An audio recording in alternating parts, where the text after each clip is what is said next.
شەڕی شێخ لەگەڵ مێخ. پێشەوەی بڕۆین دایکم پێیوتم ڕۆڵە ئەوان ئەو هەموو دیاریانیان هێنابوو تۆ پێت فڕێام ئێستا دەچی لەوێ نانەخۆی؟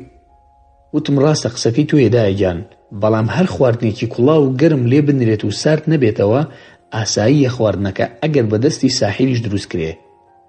بۆ نمونە ئەوەی کە زۆر زوو سیحر و جادوو خۆیتیا مەڵاسەیە ترشیات و مرەبا و هەنگوینی دەستکردە بە شەکر یاخود هەر شتێکی تر لەو بابەتانە، یا ئاوی تر کە بە ئاوی زمزم ئەیدەنە خەڵکی و هەروەها.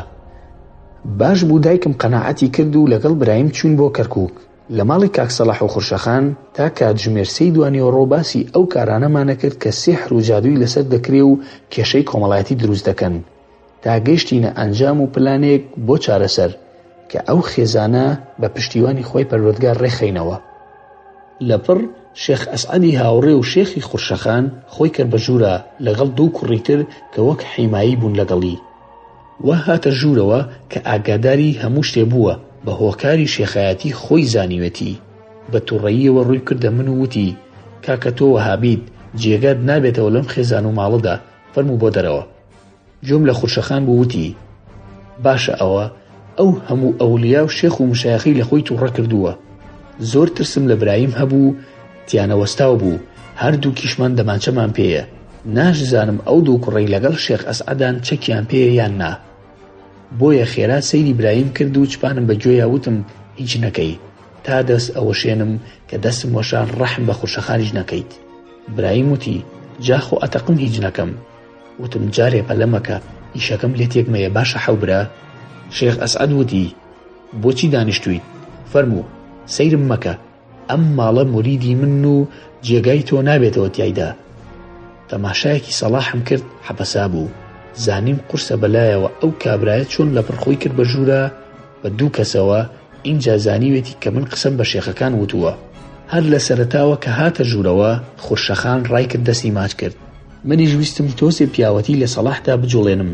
وتم شێخ ئەسعەد تۆ کە هاتیتە ماڵم دەرم نەکردی، ئەشمەزانی خەریکی چیت؟ من ئێستا لە ماڵی پیاوێکی پیاوانەدام، ئەو منی داوەت کردووە.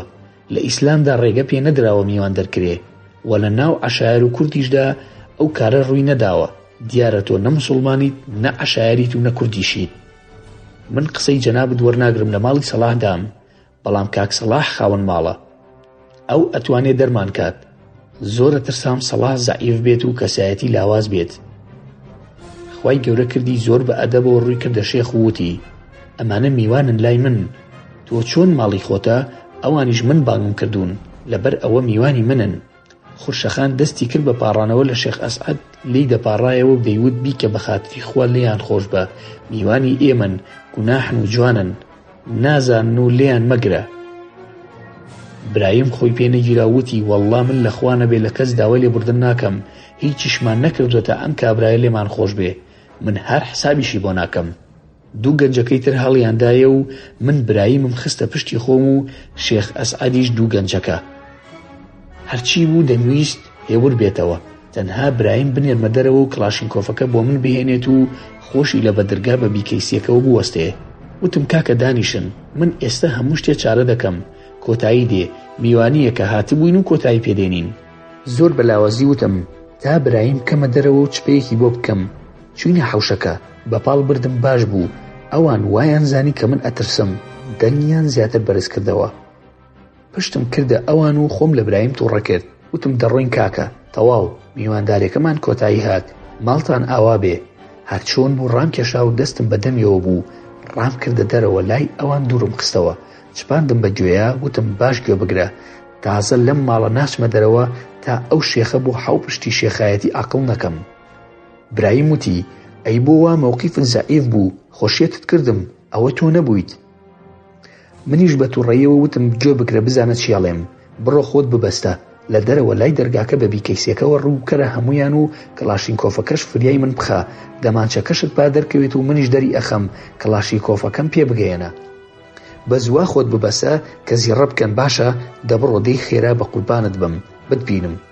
منیش خواحافیزی دەکەم، دەنگم نزمتر دەکەمەوە و خۆم وا نیشانەدەم کە زۆر ئەترسم، هیچ نەبێ با غیرەتێک بدەم بە سەلاح بڵێ با دانیشن، بۆ ئەوەی خوڵقمان کاتەوە.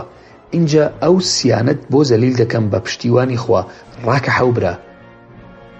برایم چووە دەرەوە، هاوارم کرد وتم کاک سەڵاح براکەم ماڵتان ئاوا بێ، بۆ مۆزوعەکەی خۆشمان ئینشاءالله کە چوومەوە بۆ نەروی چارەسەری یەکەم وا بزانە خێزانت گەڕاوەتەوە بۆلات. کە باسی چاکبوونەوەی نێوان خێزانی و خۆیم کرد دیسانەوە خوتوکەیمدا و هاتەوە بیری کە ئیشی لە دەستمایە، بۆیە خۆڵقەکەی گەرمتر بوو. سوێنی خوار کە دەبێت دانیشم دەنا قبوڵی ناکات. منیش چاوەڕێی کاکە بلەم کرد بە چەکەوە بێت و بە عیزەتەوە دانیشم. قسەم لەگەڵ سەڵاح دەکرد، ئەوانیش لە ژوورەوە بوون. دەمویست وەزعەکە هێمن بێتەوە تا برایم دێتەوە. 10 دقەی پێنەچوو جوم لە شڵپەی دەرگای حوشەی ماڵیان بوو. تەماشام کرد بیکەیسەکەی بەدەستی ڕاستی هەڵگرتووە و دوو شتی تیداوە لە خۆی و کڵاشینکۆفەکەشی وەکو ڕامبۆ خستۆتە سەر شانی. کە تەماشام کرد ڤاندام و ڕامبۆم بیرکەوتەوە.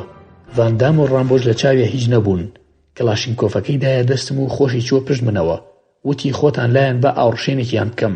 جنێوی زۆردا، منیش هیچم نەوت، بەڵام من خەریب بوو لە جنێوەکانی ئەو تووڕە بم لە خۆی، ئەوەنە دەمی پیس بوو. اینجا سەڵاح چوو بۆ لای و منیش مەشغوڵم کرد بەوەوە. خۆشم دەمانچەیەکی تاریقم پێ بوو. خستمە بەردەم پانتۆڵەکەم و لە بەرچاویانە میلم هێنایەوە و چوومە ژوورەوە. مەبەستم نەبوو فیشەک بتەقێنم، بەڵام 2 بۆ 4 فیشەک لە دەستم دەرچوو. برایمیش ڕای کردە ژوورەوە وای زانی بوو بریندارم، یا بە دەنگ منەوە هات یا تەقەیان لێ کردووم. منیش تووڕە بووم وتم ئاگام لە دەمی خۆم نەمابوو، بە ئارەزوی دڵی خۆم بە جەنابی شێخ هاتمە خوارەوە. تف لە دەمیانە وشک بوو. ئاگام لە یەکێکیان بوو، دەستی برد بۆ پشتی وتم برایم ئەو سەگ بابە چەکی پێیە، وەک سەگ بیتۆپێنە دەستی جوڵان. هاواری کرد بەخوا چەکم پێ نییە، ئەو قاپە چوو بە پشتما برینداری کردووم. هاوارم کرد چەکتان پێیە؟ وتیان نە بەخوا چەکمان پێ نییە. ڕوون کردە کاک سەڵاح و وتم براکەم ئەگەر ئەتەوێشتەکە هێمن بێتەوە بڕۆ دەرەوە لە کۆڵان، خۆشت تەماشای ئەملا ئەولا بکە بۆ ئەوەی وابزانن تۆش بە دەنگ تەقەکانەوە هاتوویت. لە ئێمە دووریان خەرەوە، تکاشت لێ دەکەم عاقڵانە بیکە، هەموو با بە سەلامەت دەرچین. باشە برایگیان؟ سەڵاح وتی باشە، بەس ئەو کەسانە مەکوژن. وتم ئەگەر تۆ ئیشەکەت بکەی بە جوانی، ئێمە دوای تۆزێکی تر دەڕۆین و کۆتایی پێدێت. ئێمە میوانی تۆ بووین، نەدەبوو بدهێشتایە ئاوا بێحورمەتی بە میوانەکانت بکەن. ئێمەش مافی خۆمانە ئاوا بکەین. دەبڕۆ ئیشەکەت بە جوانی بکە و گومان دوور خەرەوە لە ماڵەکەی خۆت. تەماشا ئەکەم برایم قاچی خستۆتە سەر ملی یەکێ لە کوڕەکان، بە شەق ئەکێشێ بە ئەوەی تریانە. بە پەلە فریای کەوتم وتم بۆ دەکێشی بەو 2 کوڕە فەقیرە، دانەیەک بکێشە بەم شێخە ساختە چیە سەگ بابە.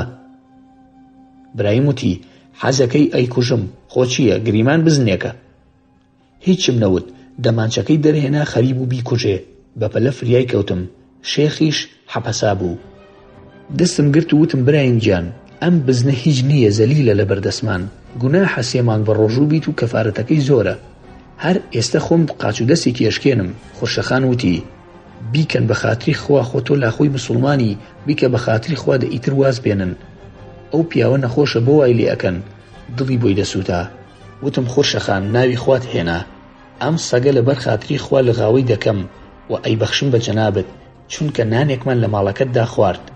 بەڵام ئەگەر شێخە و ڕاستەکە زەڕێ خاوەنی کەراماتە، با خۆی ڕزگار بکات بەو جنۆکە و شەیتانانەی هەیەتی.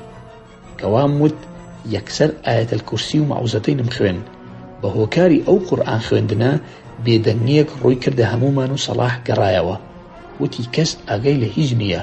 کەرکووک ڕۆژی 10 دقەی تیا دەکرێ، تەقە ئاسایی بووە. چپاندم بەگوێی برایم و وتم چاود لەسەریان دانێ، تازە هەر ئیشەکەمان کردووە با ڕسوایان کەین، بەڵکو واز لە کاری جادو سیحر بهێنن. ڕوون کردە خورشەخان و عەرزم کرد دایکی کاک سەڵاح و منیش ئەوە شێخەکەتە کە فشەفشی دەکرد، بزانم دەتوانێ خۆی ڕزگارکە، بڕوا بکە ناتوانێ هیچ بکە. ئەوەی ئەمە دەیکا لە بەرچاوی خۆی و تۆش و ئەو کوڕانەش دەڵێم کە دیفاعیان لێ دەکرد. تو خوا پێم بڵێن ڕۆژێک بە کامتانی و تۆ نوێش بکەن و خواناسی بکەن. هەندێ زیکر و توقوساتی فێر کردوون، ئەویش بۆ خۆی پەروەردگار نییە، بەڵکو بۆ شەیتان و جنۆکەکانە. ئێستا چەقۆیەکی لێبم هەموو جانی پڕەکەم لە خوێن، هیچی پێ ناکرێ. نابینن زەلیلە لە بەردەسما دەمی وشک بووە. ئەگەر شێخە و دیعایی کەرامات دەکا، دەیکوا با من و بلەی برام گۆچ بکە. اینجا وتم شێخ تەڕەماش ئەتوانی؟ دەنگی نەبوو. وتم وەرە بزانم لە کام فەرموودە لەم کتێبەدا پێغەمبەر صلی الله عليه وسلم فەرموویەتی زانایان بە زانست و ئێوەش بە تەریقەت. ئەمە قسەی گیفانی خۆتە، درۆ بۆ بەدەم پێغەمبەر صلی الله عليه وسلم ئەکەی. خوای گەورە سووک و ڕسوات دەکا کە بوویت. واز لەو خەڵکە بهێنە و ئەم هەموو سیحر و جادووە چییە کردوتە لەم ماڵە؟ نیوەی پارەی ئەم ماڵت بردووە بۆ خۆت، ئەیتێرت نەخوارد. ئەگەر لەخوا ناترسی و ترسی قیامەتت نییە، ئەی ویژدانت خەوتووە هەی پاتاڵ. اینجا بۆ سوکردنی زیاتر وتم هیچ قورئانت لەبەرە؟ شێخ ئەسعەد وتی ئەی چۆن لەبەرم نییە؟ وتم ئادەی چیت لەبەرە؟ ئایەتەل کورسی، سوورەتی بەقەرە، هەرچیت لەبەرە بیخوێنە بزانم ئەیزانی. خوا شایەتە سوورەتی فاتیحە و ئیخلاص نەبێ لەبەری بوو، ئەویش بە هەڵە خوێندیەوە. ئێستاش نەیتوانی ئایەتەل کورسی بخوێنێ کە خۆشی بە ئەولادی پێغەمبەر صلی الله عليه وسلم دەزانی. دەرم خست بۆیان ئەمە ئەولادی شەیتانە. ئاگام لێبوو خۆشەخان چاوی لەسەر ئەوانە و هەر بە قوربان و بە ساخەیان دەبوو. خوای گەورە هاوکاری کردین و ئەوەندەم زانی حەسقیل لە حەوشەکە و بانگی کردم. وتی ماکوان فریای خۆتان بکەون، برایەکی هەیە ئێستا لەگەڵ هەندێک کەسی خۆیاندا و خەڵکێکی زۆریان خستووەتە دوای خۆیان و بۆ ئێرە دێن، کات مەکوژن، دەرچۆ بەرەو سلێمانی. منیش بێدەنگی ڕووی تێکردبووم و تەماشای حەوشەکەم دەکرد. ئاگام لە حەسقیل بوو. لەپڕ برایم هاتووتی ماکوان ئەوە بیر لە چیەکەیتەوە بۆ وا حەپەساوی؟ وتم هیچ نییە با بڕۆین. ڕۆم کردە شێخ ئەسعەد و وتم دەڕۆم، کاتی ئەوەم نییە شەڕکەم. ئەزانم سەگ و گورگەکەی برات و جنۆکە و شەیتانەکان هەواڵیان پێگەیشتووە کە سووک و ڕسوامان کردووی، بەڵام لەبەر ئەم ماڵە و حورمەتی ئەم ماڵە سوێن بەخوای پەروەردگار قاچ خەیتە ئەم دی و چەمچەماڵ بۆ ئیشی قۆڕ قاچە دەبڕم. کاک سەڵاحیان ئێمە ئەڕۆین تۆزێکی تر هەندێک سەگ و گورگ دێنە ئێرە قسە دەکەینەوە، خواتان لەگەڵ. ڕۆم کردە ئەو دوو کوڕەوتم ئاگاتان لە دینەکەتان بێ، ئەم پیاوە ساختە چییە؟ هاتمە دەرەوە، برایمیش بە پشتا و پشت هاتە دەرەوە. وتم با بڕۆین زوو بەرەو هەولێر. براییم وتی سیلاحمان پێیە، ناتوانم هەولێری چی؟ منیش و چەکەکان ئەگرێ پارتی.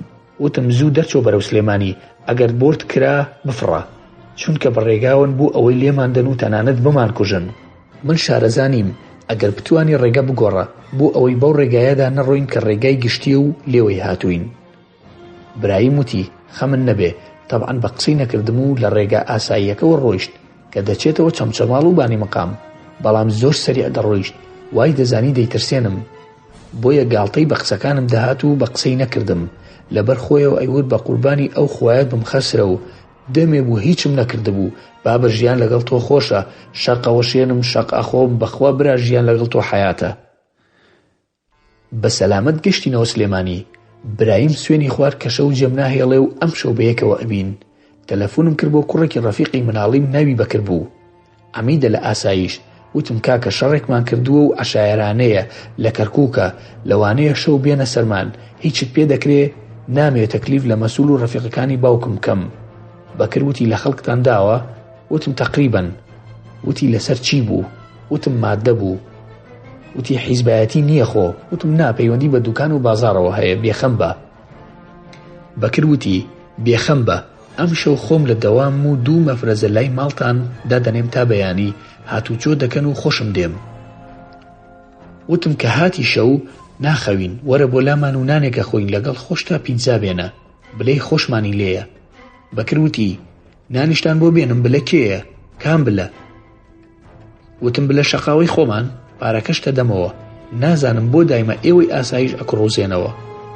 شەو هەموو کۆبووینەوە و تا نوێژی بەیانی نەخەوتم، هیچ ڕووی نەدا. بۆ شەوی داهاتوو گەڕامەوە بۆ نەرویج. برایمم لابوو، هەر ئەویش منی برد بۆ فڕۆکەخانەی نێودەوڵەتی سلێمانی لەگەڵ پێشڕەوی برام. گەیشتمەوە فڕۆکەخانەی ئۆسلۆ، دوو هاوڕێم هاتبوون بە شوێنمە. تەلەفۆنەکەم کردەوە، دوو ڤایبەرم بۆ هاتبوو. تەلەفۆنم کردەوە بۆ ژمارەکە، کاک سەلاح دەرچوو. سڵاوم لێ کرد و وتی بەڕاستی شێخت دا لە مێخ.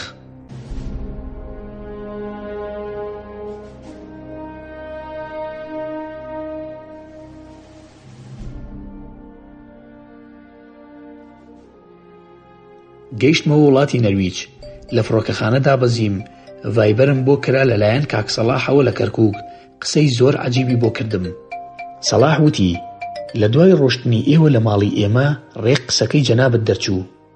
یەک توێتا خەڵک هاتبوو بۆ لەیانتان، بەلایەکی هەیە لە خۆی خراپترە، بە حساب شێخە و جبە و عەمامە دەبەستێت، خۆی بە شێخ ئەزانێ، پەڕۆیەکی سەوزی لە ملدایە، خۆی کرد بە ماڵی ئێمە ڕووی کردە شێخ ئەسعەدی برای وتی کوان ئەو خوێڕیانە. شێخ ئەسعەد وەڵامی دایەوە وتی چۆن زانیوتە؟ شێخ وەهابی برای وتی کەراماتی حەزرەتی شێخ بوو، پێی ڕاگەیاندم کە لە ناڕەحەتی دایت. شێخ ئەسعەد لەوێ لە بەرچاوی هەموومان جنێوی دا و وتی با بڕۆین، کە ڕۆشتن نەمدیونەتەوە. کاکە منیش بڕیارم داوە لە مانگی داهاتوو دەگەڕێمەوە بۆ نەرویج، بەس ترسم هەیە پۆلیس بمگرێ. وتم جا حەزەکەی قسە ئەکەم لەگەڵ پۆلیسدا، بزانم ئەتوانی بیتەوە، کێشەت نییە؟ سەلاح وتی وەڵڵاهی کاک ماکوان زۆر مەمنوونتە بم، ئەو کارم بۆ بکە. وتم مەمنونی ناوێ، بەس بەلەم لێ مەکە، با یەک دوو ڕۆژ ئیشەکانی خۆم تەرتیب بکەمەوە، مانگێکە منیش لە سەفەرم، ئەبێ بچمەوە سەر کارەکەم. دوای ئەو قسانە خواحافیزیمان لێ کرد و دوای چەند ڕۆژێک چوون بۆ فەرمانگەی پۆلیس بۆ کارەکەی کاک سەلاح و ناو ڕۆژی لە دایکبوونیم دانێ. وتم ئەو کوڕە کێشەیەکی خێزانی هەبوو لێرە و مناڵەکانی پۆلیسی نەرویج گەڕاندویانەتەوە بۆ نەرویج، ئایا ئەتوانێ بێتەوە بۆ نەرویج؟ پۆلیسی نەرویجیش ئاگاداریان کردمەوە کە هیچ کێشەیەکی نییە، وەک ئەوەی بگیرێت یا غەرامە بکرێت. کێشەکەی تەنها ئەوەی لەگەڵ خێزانی جیا دەبێتەوە، ماوەی چەند مانگێکیان ماوە لە نێوانیاندا، تا هەردوو لا وەرەقەی جیابوونەوەکەیان پێدەکات و کۆتایی دێت. تەلەفۆنم کردەوە بۆ سەلاح و ئاگادارم کرد کە هیچ کێشەیەکی نییە و ئەتوانێ بێتەوە. زۆر خۆشحاڵ بوو، بەڵام ئەوەم پێوت کە نەچێتەوە ماڵی خۆی، مناڵەکانی ئاگادار بکاتەوە کە یێتەوە، منیش قسە لەگەڵ خێزانی ئاکەم، بەڵکو دڵی باش بێت و کۆتایی بۆ مۆزوعە بهێنێت. زۆر مەمنونی دەربڕی و خۆشحاڵ بوو. سەلاح وتی بلیت هەیە بۆ 2 هەفتەی تر، دوای 2 هەفتەی تر دێمەوە، دەچمە ماڵی برادێکم لە شارەکەی خۆمان و ئاساییە ناچمە ماڵەوە. وتم کارێکی باشەکەی، بەڵام مناڵەکانە بابزانن کە دێیتەوە. منیش هەوڵ ئەدەم بێم بۆ لاتان لە مەجالێکە. دوای چەند ڕۆژێک تەلەفۆنم کرد بۆ ڕووناخان و دوای هەواڵپرسین عەرزم کرد تەمەنت بەشی ئەوەی نەماوە بە تەنهایی بیبەیتە سەر، ژیان لە سێبەری پیاوێکدا نەڕوات هەر ژیان نییە. کاک سەلاحیش پیاوێکی بەڕێزە و بە شەخسیەتە و پەیمانی داوە دەست بکات بە دینداری. زیاتر کێشەی تۆ لەگەڵ دایکیایەتی، بۆچی بەدەستی خۆت ماڵ و ژیانی خۆت وێرانەکەی؟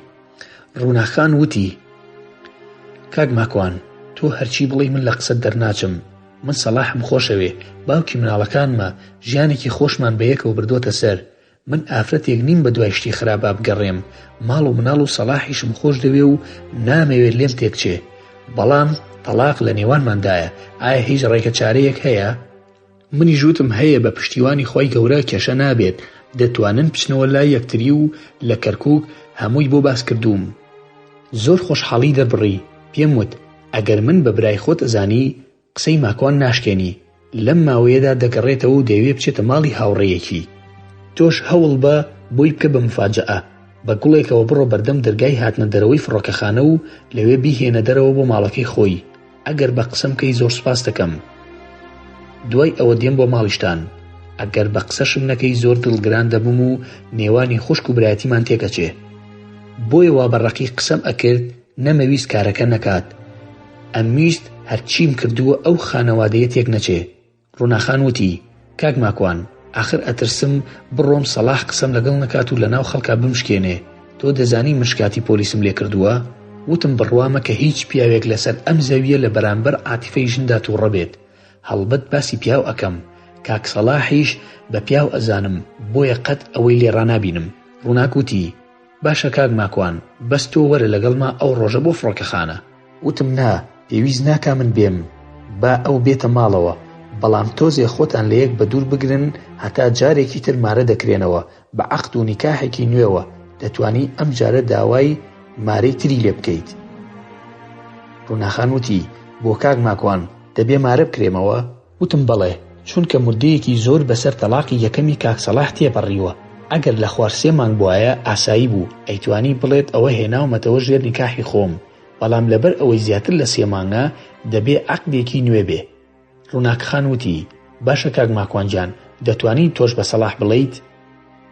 کەوای وت زۆر دڵم خۆش بوو، چونکە دیارە ڕازی بووە و ئیشەکە لە دەستی خۆمایە، وتم ڕووناکی خوشکم ڕازیت بڵێم مارەی کە نوێژکردنی سەلاحی هاوسەرتە و لەگەڵ خوێندنی قورئان تامردن؟ ڕووناک وتی تۆ برای منی کاک ماکوان چی ئەڵی من بە قسەتەکەم؟ وتم زۆر مەمنون. خواحافیزیمان کرد و پاشان تەلەفۆنم کرد بۆ سەلاح. دوای چاکوچۆنی لێم پرسی وەزعت چۆنە؟ وتی کاک ماکوان زۆر ئەترسم بگەڕێمەوە و ڕووناک ئاش نەبێتەوە لەگەڵما. وتم کاک سەلاح من ئەگەر ئیشێکت بۆ بکەم وعدی ئەوەم ئەیتێ تا مردن لەگەڵی باش بیت و زوڵمی لێ نەکەیت چونکە بەڕاستی هاوسەرت شای ژنە. سەلاح وتی بەخوا برا من ڕووناکم زۆر خۆشەوێ هەرگیز زوڵمی لێ ناکەم. وتم قسەم لەگەڵ کردووە ڕازیە بیتەوە لای بەڵام مەرجی هەیە. وتی مەرجەکەی چییە؟ وتم تۆ دەبێ بزانی لە ماڵی خۆتان باسم کرد کە لە کەرکووک چۆن دەیهێنیتەوە. سەلاح وتی بەڵێ ئەزانم. وتم دەوەڵڵا داوای مارەی نوێ ئەکا. وتی چی ئەوێ بۆی بکەم؟ وتم وعد؟ وتی بەڵێ بەڵام بەواتای ئەوەی کە لە توانای مندا بێ شتێک کە من توانم بەسەر چاو. وتم وەڵڵا ئەتوانی و زۆریش ئەتوانی و ئاسانیشە. سەلاح وتی چییە؟ وتم نوێژ و ڕۆژ و قورئان خوێندنە هەتا مردن. سەلاح وتی بەخوای گەورە کاک ماکوان لەو ڕۆژەی تۆ لە ماڵمان دەرچوویت نوێژەکانم بە جوانی ئەکەم تەحیاتم نەئەزانی ئەویشم نووسیوەتەوە لەسەر وەرەقەیەک لە گیرفان مایە. بە یەک دوو ڕۆژ لەبەرم کرد و بەس هەر پێمە ئەو بڵێت و نەڵێت من هەر نوێژەکەم. وتم ئەی بارەکەڵڵا فیکم حەو براکەم دەمادەم وایە بڕۆ مەلایەک پەیا بکە و بچۆرەوە بۆ لای وەلی ئەمرەکەی ڕووناکی هاوسەرت سەر لە نوێماری بکەرەوە و ڕووناکیش لە مەتار لە ئۆسلۆ چاوەڕێتەکە چۆرەوە بۆ ناو ماڵ و مناڵی خۆت. سەلاح وتی ماکوان تو خوا بەڕاستە یا گاڵتەم پێ ئەەکەیت. وتم کەی وەختی گاڵتەیە بڕۆ کارەکانت ئەنجام بە کە چوویتەوە دیارەیەکی جوان بەرە بووی لە ئاڵتون کەمتری بۆ نەکڕیت باشە حەو برا؟ وتی وەی بەسەر چاو. خۆحافیزیمان کرد و وتم سەڵاوم بگەێنە بە دایکت و هیچی دەستی نەخۆیت ئەم ماوەیە نەکو سیحرت لێ بکە. وتی نایخۆم خەمن نەبێ. ماوەیەکی زۆر ئاگام لێیان نەما. نزیکەی 2 مانگی پێچوو دوای ئەوە ڕۆژێ لە سوید ئەوانم بینی چوو بووین بۆ کڕینی پێداویستی ماڵی خۆمان لەبەر ئەوەی سوید لەسەر سنوورە و نزیکە لێمانەوە کەرەستەکان لەوێ هەرزانە بە تایبەتی گۆشت و شیرەمەنی. یەکێک لە دواوە باوەشی پیاکردم و وتی من بێوەفاترین کەسم و تۆش وەک من نیت. ئاوڕم دایەوە سەلاحە. دوای چۆنی و چاکی وتی خۆنانتان نەخواردووە. وتم نەوەڵا بەتەماین بڕۆی نان بخۆین. سەلاح وتی ئێمەش بڕۆن داوەتی منن. چوین بۆ نان خواردن. دوایی کاتی گەڕانەوە بوو. داوام لێکردن بچین بۆ ماڵی ئێمە و دوایی بڕۆنەوە بۆ شارەکەی خۆیان. شارەکەی من 20 دقە لەسەر سنووری سویدەوە دوورە. ئەوان لە جێگەیەکەوە هاتبوون نزیکتر بوو بۆ شارەکەی خۆیان بەڵام ئەگەر لای منەوە بڕۆشنایەتەوە سەعاتێک زیاتری دەویست. بە هەر حاڵ هاتن و چینەوە بۆ ماڵەوە. شەو دانیشتین و سەلاح وتی بەخوا کاک ماکوان ڤیدیۆی تۆ و مامۆستاکرێکار و مامۆستا کوڕی پاک نەماوە گوێ لێ نەگرم. هەمیشە لە یوتیوبم لەم زانە بۆ لای ئەو زانە و ئێستا زیاتر تەنها گوێ لە قورئان دەگرم. ڕووناخان هەڵیدایە لەولاوتی کاک ماکوان ناهێڵێ تەماشای هیچ بکەین زنجیرە تورکیەکانی لێ مەمنوع کردوین بە پێکەنینەوە. وتم کارێکی باشی کردووە خوا جزای باتەوە بە قسەی بکەن. سەلاح وتی بەڕاستی هەر ئەمیر قسەت لەگەڵ بکەم دیاریەکت بۆ هێنابووم کە هاتی بۆ ماڵمان چەند کتێبێکی خۆت بوو هەموویانم خوێندەوە بەڵام کاک ماکوان مەملەکەتی شەیتان زۆر سەرنجڕاکێش بوو ئەرێ بەڕاست ئەوە ڕوویداوە؟ منیش وتم بەڵێ هەمووی ڕوویداوە و ڕاستیە بەڵام ناوی کەسایەتی و بەشێکیش لە جێگاکانی گۆڕاوە دەنا هەمووی ڕاستیە. سەلاح وتی ئەوەی سەرنجی منی ڕاکێشاوە ئەوەیە جنەکان ئەوەندە دەسەڵاتیان هەیە بۆ سەر مرۆڤەکان. وتم نەوەڵا دەسەڵاتیان نییە بەڵام زۆر جار ئێمە خۆمان دەسەڵاتیان ئەدەینە دەست کە ببنە کێوخاو سەرسەری بەسەرمانەوە هەر وەک چۆن دەسەڵاتمان داوەتە حیزبە کوردیەکان سەرۆت و سامانی ئەو خەڵکە دەخۆن و لە کۆتاییشدا کە چوونە سەر سندوقی دەنگدان هەموو سەوز و زەرد و نیلی و مۆر و هەموو ڕەنگەکان دەکەنە چۆپی و لە سێپیوی تا چوارپیوی بۆیان هەڵەپەڕن. ئێدە پێم بڵێ خەتای کێیە؟ سەلاح وتی وەڵا خەتای ئەو میلەتەیە. وتم دەسوێن بەخوای گەورە سەلاحی برام جنۆکە و شەیتانیش وەک گێکێتی و پارتی و ئەو حیزبە ئیلمانیانە وان بەگشتی. ئەزانی بۆچی؟ لەبەر ئەوەی خۆمان بە جنۆکەکان و شەیتانەکان ئەڵێین وەرنە لامان وەرن بێنە ناو لاشەمان. سەلاح وتی چۆن؟ وتم ئەزانی جنۆکە چۆن دێتە ناو لاشەی خەڵکی؟ هەیمەنەتی خۆی بەسەردا دەکات و ئەوەی بیوێ پێی دەکا وتی نەوەڵا نازانم. وتم یەکەم مرۆڤ کە زۆر بترسێ و ترسنۆک بێ، دووهەم مرۆڤ کە زۆر تووڕە بێت و بەبێ هۆکار تووڕە بێ، واتە بە تایبەت ئافرەت و گەنجەکان بەبێ هیچ هۆکارێ هەڵ ئەبەزنەوە و تووڕە ئەبن. سێیەم دوورکەوتنەوەی لە زیکری خوا و بەندایەتی و نوێژ و ڕۆژۆکان. چوارەم لە کاتی تاوانکردن و بەردەوامیە لە تاوان. سەلاح وتی باشە کاکە ماکوان، خۆ ئەم ئەوروپیانە خوا ناناسن، بڕوایان بەم شتانەش هەر نییە، ئەی جنۆکە بۆ ناچێتە ناو لاشەی ئەمانە وەک ئەو باسی کە هەیە لای خۆمان. وتم جا جنۆکە بۆ بچێتە لاشەی ئەمان؟ خۆ ئەمانە ئەوەی شەیتان دەیەوێت لە ڕووی ئەوەی کە خواپەرستی نەکەن هەر نایکەن. ئیتر جنۆکە و شەیتان ئیشی بەمان چییە؟ ئەمان خۆیان هاوکارن لە کۆمپانیاکانی ئەواندا و خەریکی چالاکی و کارکردنن. ئەمان مەگەر سیحر لە یەکتر بکەن یاخۆ شەیتانێ خۆی بیەوێ کەسێ ئیزعاج بکا و بچێتە ناو لاشەیان لە ڕێگای سەرکێشی خۆیەوە. هەندێک لە ئیفریتەکان زۆر سەخیفن، دەیانەوێ مرۆڤەکان وا لێ بکەن کە بیان پەرستن و بەندایەتی بۆ ئەوان بکەن. هەر وەک ئەبینین لێرە و لەوێ خەڵکانێک هەیە بە ناوی ساتانیستەکان واتە شەیتان پەرستەکان. سەلاح وتی وایە ئەی کاک ماکوان مرۆڤ ئەتوانێت جنۆکە بگرێ؟ وتم بەڵێ ئەتوانێ بیگرێت ئەگەر زانیت ئەیەوێت ئازارت پێ بگەێنێت، ئەگەر بۆت کرا بیکوژە، یان ئەگەر سوێندی خوارد و وازت لێ دێنێ موسڵمان بوو ئازادی بکە. سەلاح وتی جا چۆن مرۆڤ ئەتوانێ بیگرێ؟ وتم ئەویش نیشانەی هەیە لەسەر شێوەیەک دێتە لات، یا مارە یا پشیلە یا سەگ یا مرۆڤە یا تارمایی، ئەترسێنێ شتی پێیە پیاتانە دەکێشێ. تۆ ئەگەر توانیت و بۆت کرا دەست بەرە بۆ قورجی و بیگرە بە قایمی تا ساردی لیکی بەدەستا نێتە خوارەوە هەستی پێنەکەیت بەرەڵای نەکەیت. هەر وەک چۆن پێغەمبەری خوا صلی الله علیه وسلم لە کاتی نوێژدا ئیفریتەکە ویستی کڵۆیەک بەردی ئاگرینی پیاکێشێت بە پێغەمبەردا. پێغەمبەریان قورگی گرت و تا ساردی لیکی هەست پێ نەکرد و پاشان فەرمووی لە بەرد و ئاکەی سولەیمانی برام نەبوایە ئەوە ئەم دایتە دەست مناڵانی مەدینە یاریت پێ بکەن دەمبەستیتەوە. بەڵام بێجگە پێغەمبەری خوا صلی الله علیه وسلم لە هیچ کتێب و سەرچاوەیەک نەمدیوە ئەو کارە کرابێ، یا ئەگەر کرابێ باز نەکراوە. سەلاح وتی ئەی کاک ماکوان چۆن جنەکان بەو شێوەیە دەیانتوانی ئازار بە پێغەمبەر بگێنن؟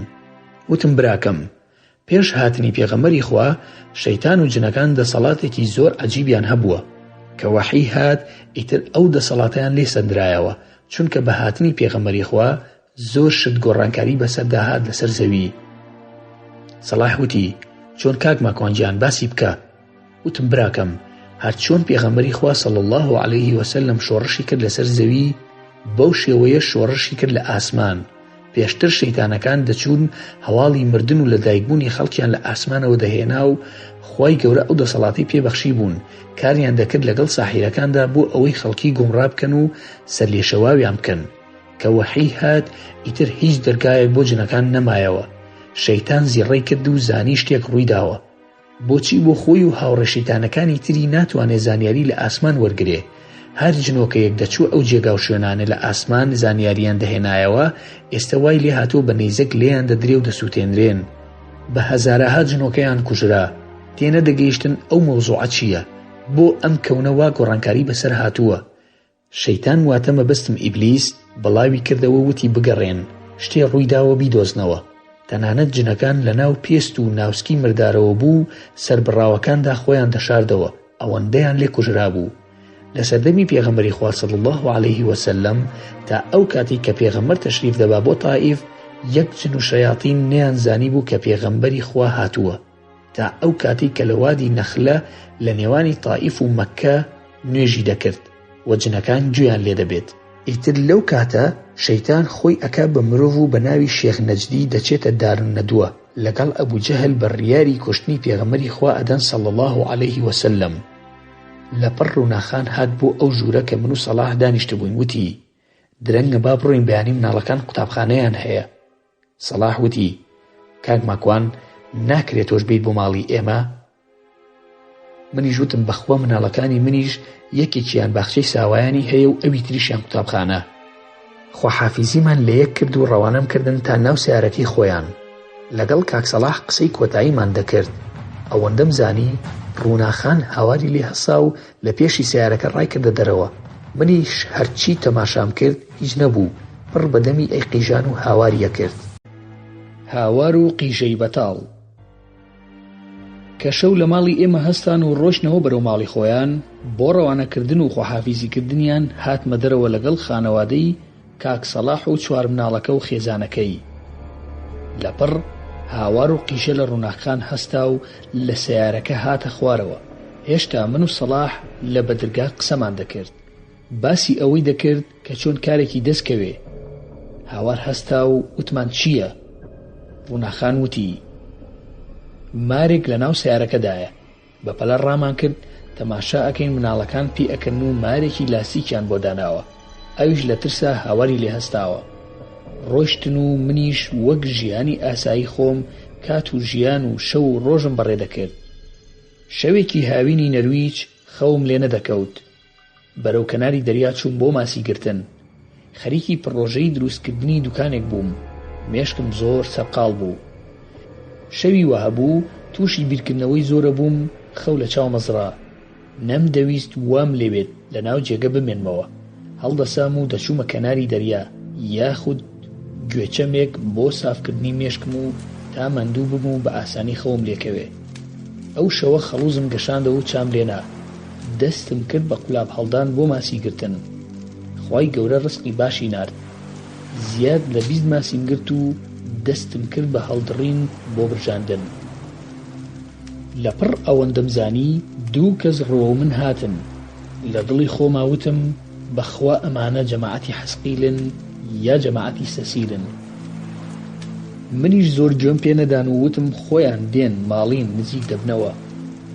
هاتنە لام و بە نەرویجی سڵاویان کرد و منیش بە کوردی وتم هەرچی نەرویجیە خەوتووە بێجگە من و ئێوەی جنۆکە کێ خەبەرە؟ ئێسقانی ماسیەکان دەخۆن یا ماسیەکان بەکاڵی دەخۆن؟ ئەوانیش تێنەگەیشتن. دیسان بە نەرویجی بە منیان وت تێناگەین دەڵێی چی؟ منیش وەڵامم نەدانەوە. هەر پێ دەکەنیم.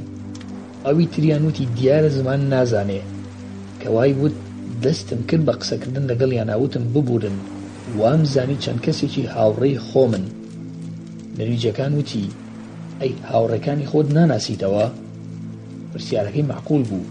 نەشم ئەزانی چۆن وەڵامیان بەمەوە. ڕاستەوخۆ وتم ئەزانن جن چییە؟ وتیان بەڵێ ئەزانین. وتم هاوڕێکانی من جنۆکەن و زۆر جار دێن لەسەر شێوەی مرۆڤ. جا ئەوە چاوەڕێی ئەوانم دەکرد بە یەکەوە نانێک بخۆین. هەردوو نەرویجەکە تەماشای یەکیان کرد و ڕۆیشتن. هیچیان نەوت. تەنانەت ماڵ ئاوایشیان نەکرد و بەپەلە ڕۆیشتن. منیش دەستم کرد بە برژاندنی ماسی. گوێم لە دەنگی هاوار و نرکە بوو. لە دەنگی مناڵە چوو. لەسەر بەحرەکە سەدا و دەنگێکی خۆش هەبوو. قیژەی نەورەسەکان و دەنگی شەپۆلی ئاو. جار و بار منیش فوویەکەم پێ ئەکرد و گۆرانیەکەم ئەوت. دەنگەکە دوور بوو. بەڵام هەستم دەکرد گوێم لە شتێکی ئاسایی نییە. ئەو دەنگە هاوار و ناڵەیە. ئەو چەقۆیی ماسیم پێ پاک دەکرد دانەیەکی تریشی زیادەم پێ بوو. خستمە گیرفانم و بەرەو دەنگەکە ڕۆیشتم. تا هات دەنگەکە زیاتر دەبوو. وەک ئەوەوا بوو کەسێک دەمی بەسرا بێ و هاواری یارمەتی بکە بەلووت هاواری دەکرد و دەنگی ئافرەتیش بوو. ترسام لەوەی نەوەکو ئەو نەرویجیانە بۆسەیەکیان بۆ من دانابێ.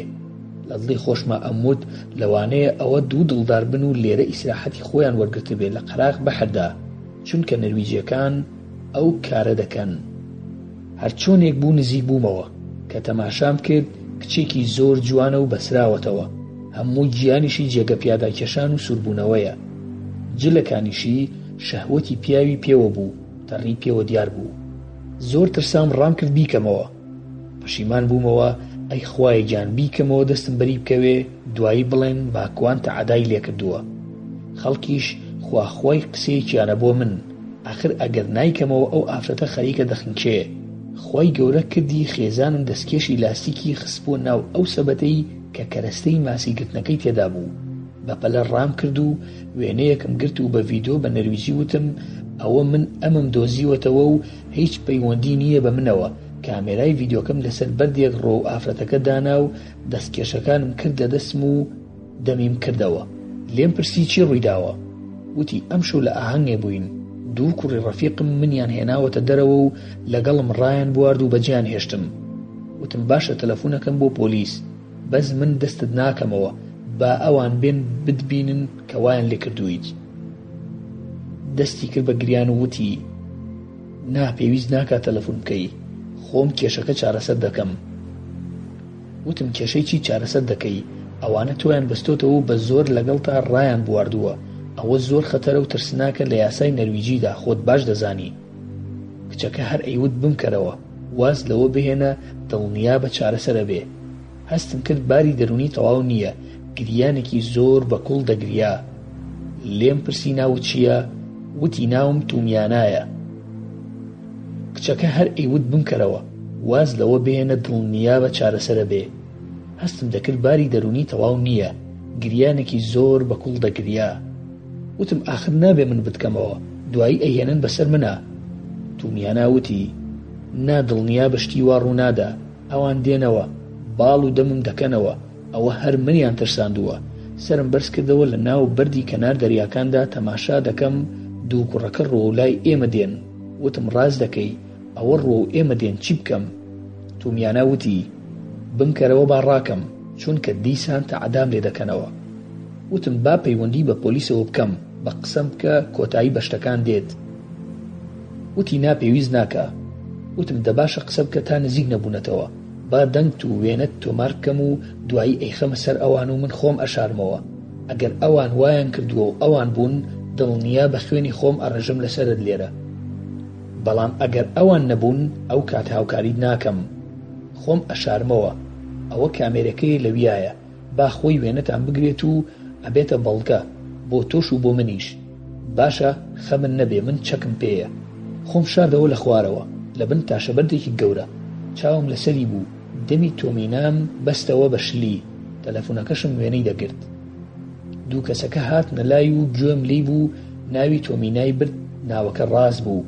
ئەیگوت ئێستا جارێکی تر لەگەڵت ڕادەبوێرین، بەڵام دەنگەدەنگ مەکە و دەڕۆینەوە بۆ ماڵەوە. هەردووکیان تەماشام کرد زۆر بە جوانی قسەی لەگەڵ دەکەن. ئەویان پێی دەڵێ ئازیزەکەم و ئەویش پێی دەڵێ گیانەکەم. منیش خەریب و مێشکمەتەقی کەچی تۆمینا دەڵێ کەسێک کامێرەی داناوە بۆتان، ئاگاتان لە خۆتان بێ، کە وای وت لەبەر تەلەفۆنەکەم ڕام کردە دەرەوە بە چەقۆکەوە. یەکێکیان نیوەی پانتۆڵەکەی داکەنرا بوو، لەگەڵ قایشەکەیدا ڕای کرد کە منی بینی. هەر نەمزانی چی بەسەر هات لە ترسی چەقۆکە. ئەوەی تریشیان ئەژنۆی شکا وای زانی بوو دێ و درنج و ئیفریتم. خێرا دەستی کچەکەی کردەوە وتی ئێمە هیچی خراپمان نەکردووە. دەستی کردە ملی کچەکە و زۆر بە ئاسانی ڕۆیشتن. کچەکەش ماچێکی کرد. منیش خەریب و لەداخا دوو چەقۆ لە خۆم بەم، حەپەسا بووم ئەو کچە فەقیرە و ئەو دوو هەتی وەپیسە ئەبێ باس و ژیانیان چی بێ. تەلەفۆنەکەم هەڵگرتەوە و خەریب و پێی بڵێم با سێڵفیەک بگرین، لەبەر ئەوە زۆر نامۆن لای من. ڕۆشتن، دوورکەوتنەوە، کچەکە زۆر بە ئاسانی لەگەڵیاندا ڕۆیشت. منیش بە دیار ڕۆشتنی ئەوانەوە هەر حەپەسا بووم و بۆم حەل نەدەکرا. من هاتبووم کەمێ ئیسراحەت بکەم، کەچی ئاڵۆستر بوو مێشکم. هاوارم کردوتم ڕاقی، حەسقیل، حەنانە، خۆ ئەمە فیلم نییە ئێوە لەگەڵ من دەری بکەن، دوایی عاجزە بم. کچە نەرویجیەکە وەستا و تەماشای کردم و وتی قسە لەگەڵ ئێمە دەکەیت؟ وتم نا، لەگەڵ جنۆکە قسە دەکەم. کەوام وت هەردووکیان باڵیان گرت لە ترسا، ڕۆیشتن زۆر بە خێرایی. بیرم لەوە کردەوە بڕۆم بۆ لای سیارەکەم نەکو لە داخا شتێکی لێ بکەن. منیش بە دوایاندا ڕۆشتم کە تەماشام کرد وا خەریکن لە تەنیش سیارەکەی خۆیاندا جارێکی تر کچەکە دەبەستنەوە. کچەکەش خۆی دەستی دێنێتە پێشەوە، کە منیان بینی ئەوانیش وازیان هێنا و جارێکی تر دەستی کچەکەیان کردەوە. چوومە لای سیارەکەی خۆم و ئەوانیش سیارێکی سیبای مۆدێل نوێیان پێبوو. منیش پشتی سیارەکەی خۆم کردەوە وەک بڵێیت بۆ شتێک دەگەڕێم. ئەوان هەر تەماشای منیان دەکرد و منیش خۆم سەرقاڵ کردبوو بۆ ئەوەی بڕۆن نەجاتم بێ. چوومەوە قولاب و مقەڵی و شتەکانی ترم کۆکەمەوە کاتژمێر 12 شەوە. ئەوەیان کە خۆی ڕوود کردبەوە تەماشای منی دەکرد و پێدەکەنی. منیش داخم زۆر لەدڵا بوو. وتم ئەرێ بەڕاست ئێوە زۆر سەیرن، وەرە بزانم بۆ وا پێدەکەنی، بۆ وا دەکەن لەو کچە بەسە زمانە. باشە ئێوە نازانن هەموو ئەو کاری کردوتانە لای من تۆمار کراوە؟ ئەم کارە قێزەونە ئێوە چییە بۆ وا دەکەن؟ ئەوەی کە ڕای کردوتی ئاخر کچەکە خۆی پێی خۆشەوای لێ بکەین. منیش ڕوون کردە کچەکە وتم تۆ مینا ڕاست دەکەن؟ تۆ میناوتی بەڵێ وایە، من ئەگەر ئازارم نەدەن ناتوانم سێکس بکەم. منیش بە کوردی وتم ئەی ڕۆڵە گوو بە ڕیشی باوکتان بۆ خۆتان و فعل و ئەخلاقتان. دەستیان کرد بە پێکەنین و ویستیان لێم نزیک ببنەوە. وتم نزیک نەبنەوە، من هەر بەجددی ئازارتان پێدەگەێنم، ئەتان نێرم بۆ لای شەیتان، دەی لەعنەتتان لێبێ بۆ چە حەز و ئارەزوویەکە کە هەتانە. جاخۆ تو مینە من بەتەما بووم ئەم شەو تێر و پڕ بۆ تۆ بگریم، ئەمە خۆت وات کردووە لە خۆت؟ تو میناوتی سپاس مەگری کەچی پێ دەکەنێت، بەو هەموو فرمێسک و خۆڵەوە دەڵێت بەڵێ ئاساییە. وتم بەخوا ئەو وێنێت لە فەیسبوک بڵاو دەکەمەوە لەگەڵ ئەم دوو هەتیوەی لەگەڵتایە. زانیم ئەمانە پیاوی ئەوە نین، گەڕامەوە بۆ لای مقەڵی و چاو خەڵوز و ماسیەکانم. هەر بەو ڕێگایە داهاتم تەماشام کرد مارێکی زۆر جوان تۆپیوە لەسەر ڕێگاکەم. منیش لام سیر بوو، وتم چۆن لەو سەر نەمدیوە. دوایی لە دڵی خۆما وتم سەرقاڵی ئەو مۆزوعە بووم. جوانی پێستی و لاشەکەی سەرنجی ڕاکێشام. سەری شکڵی ماسی هەبوو، لاشەشی هەمووی مار بوو. وا هەستم کرد مارماسی بێت و لە ئاوەکەوە هاتبێتە دەرەوە. گوێم لە دەنگێک بوو لە پشمەوە وتی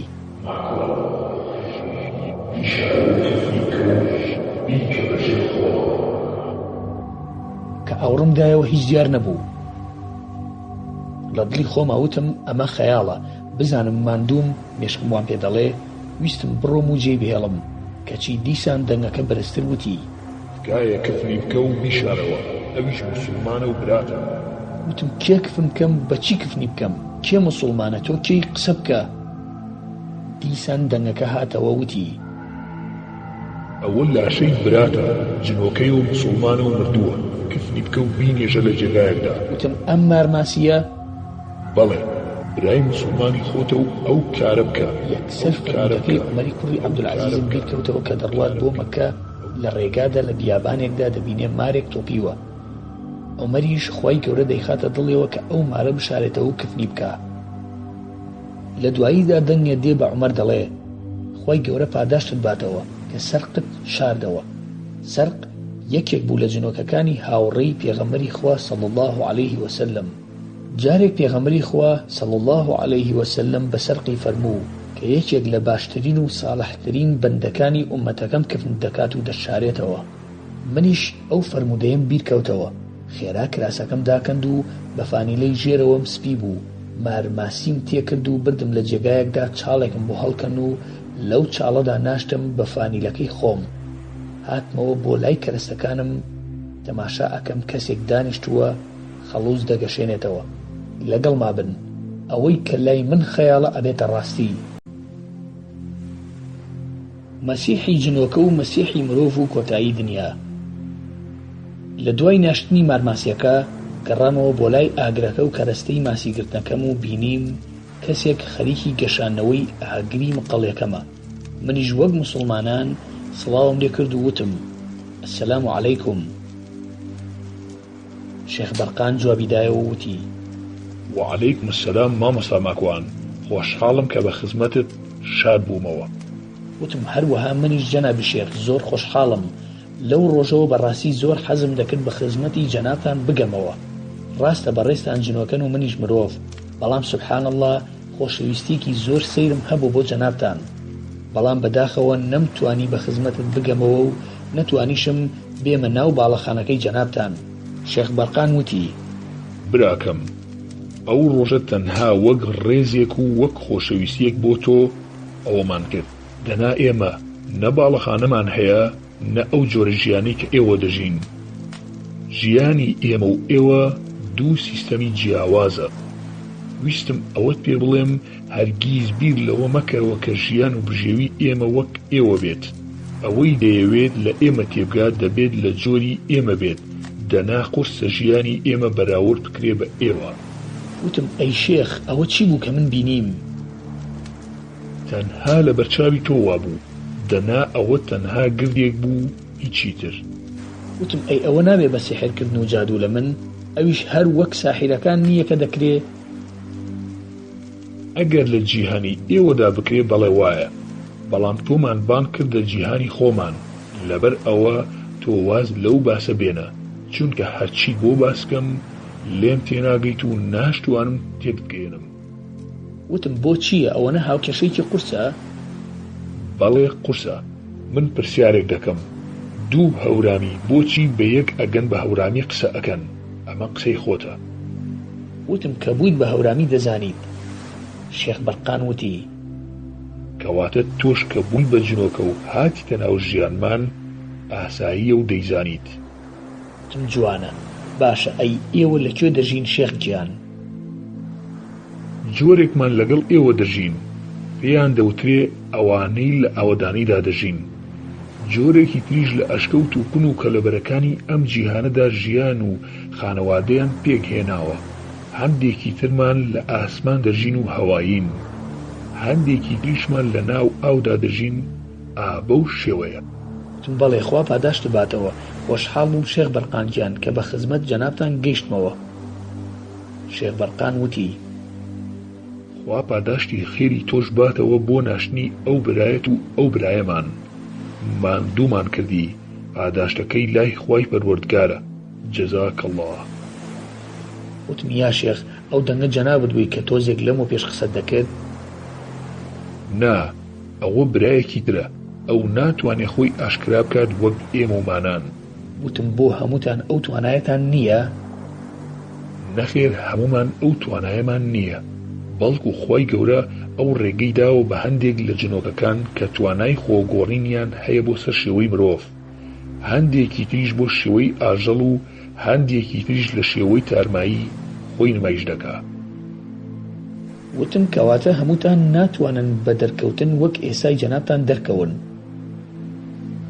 هەموو دەتوانن، بەڵام دەبێ خۆیان ئەو توانایە بەدەست بهێنن کە خوای گەورە پێیبەخشیون و ڕێگای پێدراوە.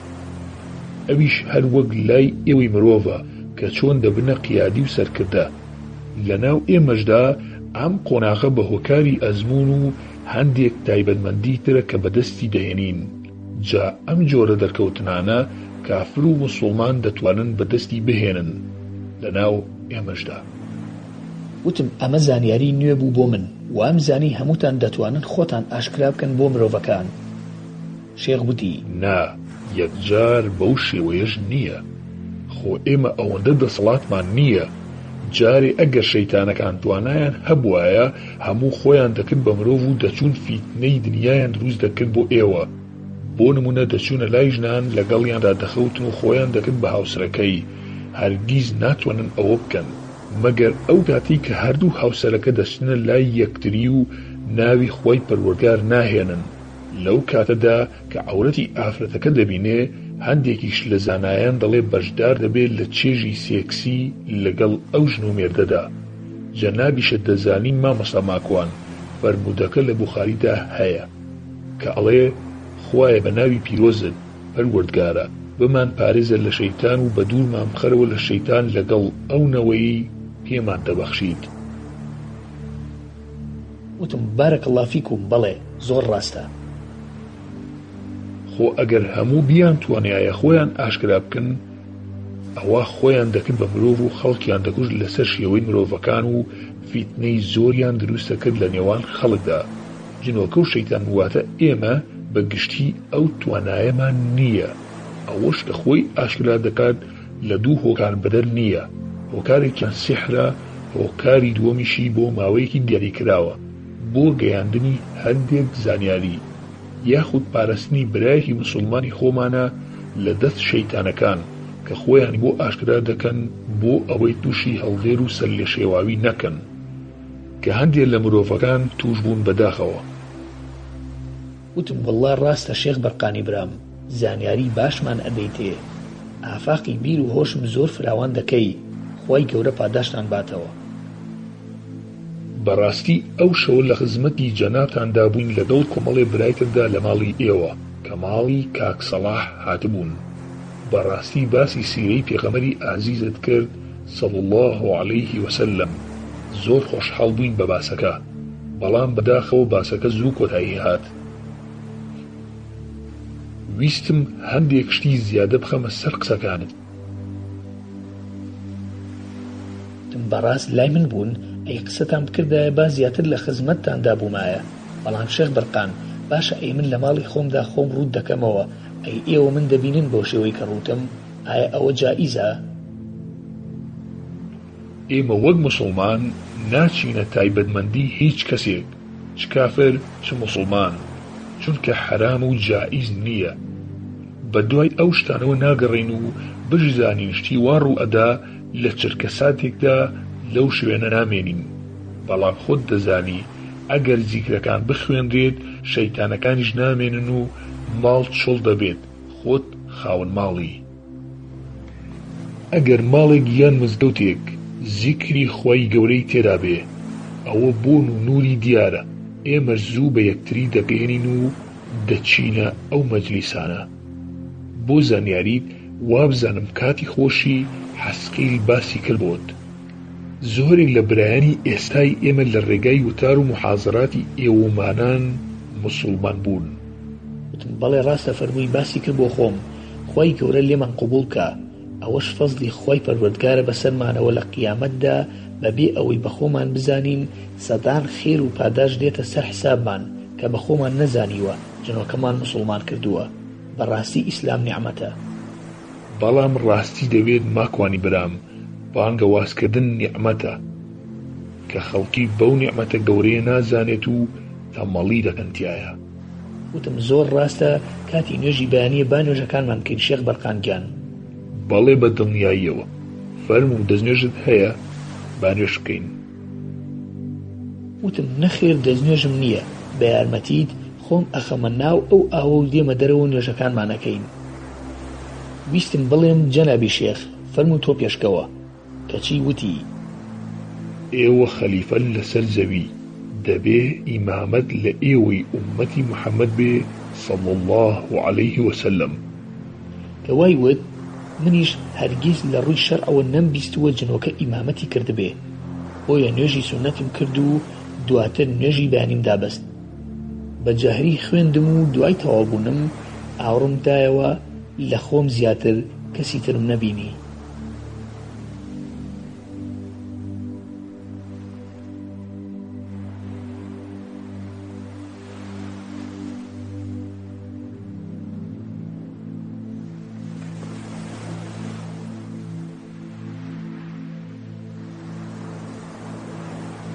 بە هەر حاڵ ویردەکانم خوێند و کەمێکی پێچوو شێخ بەرقان پەیا بوو لە جێگای خۆیدا.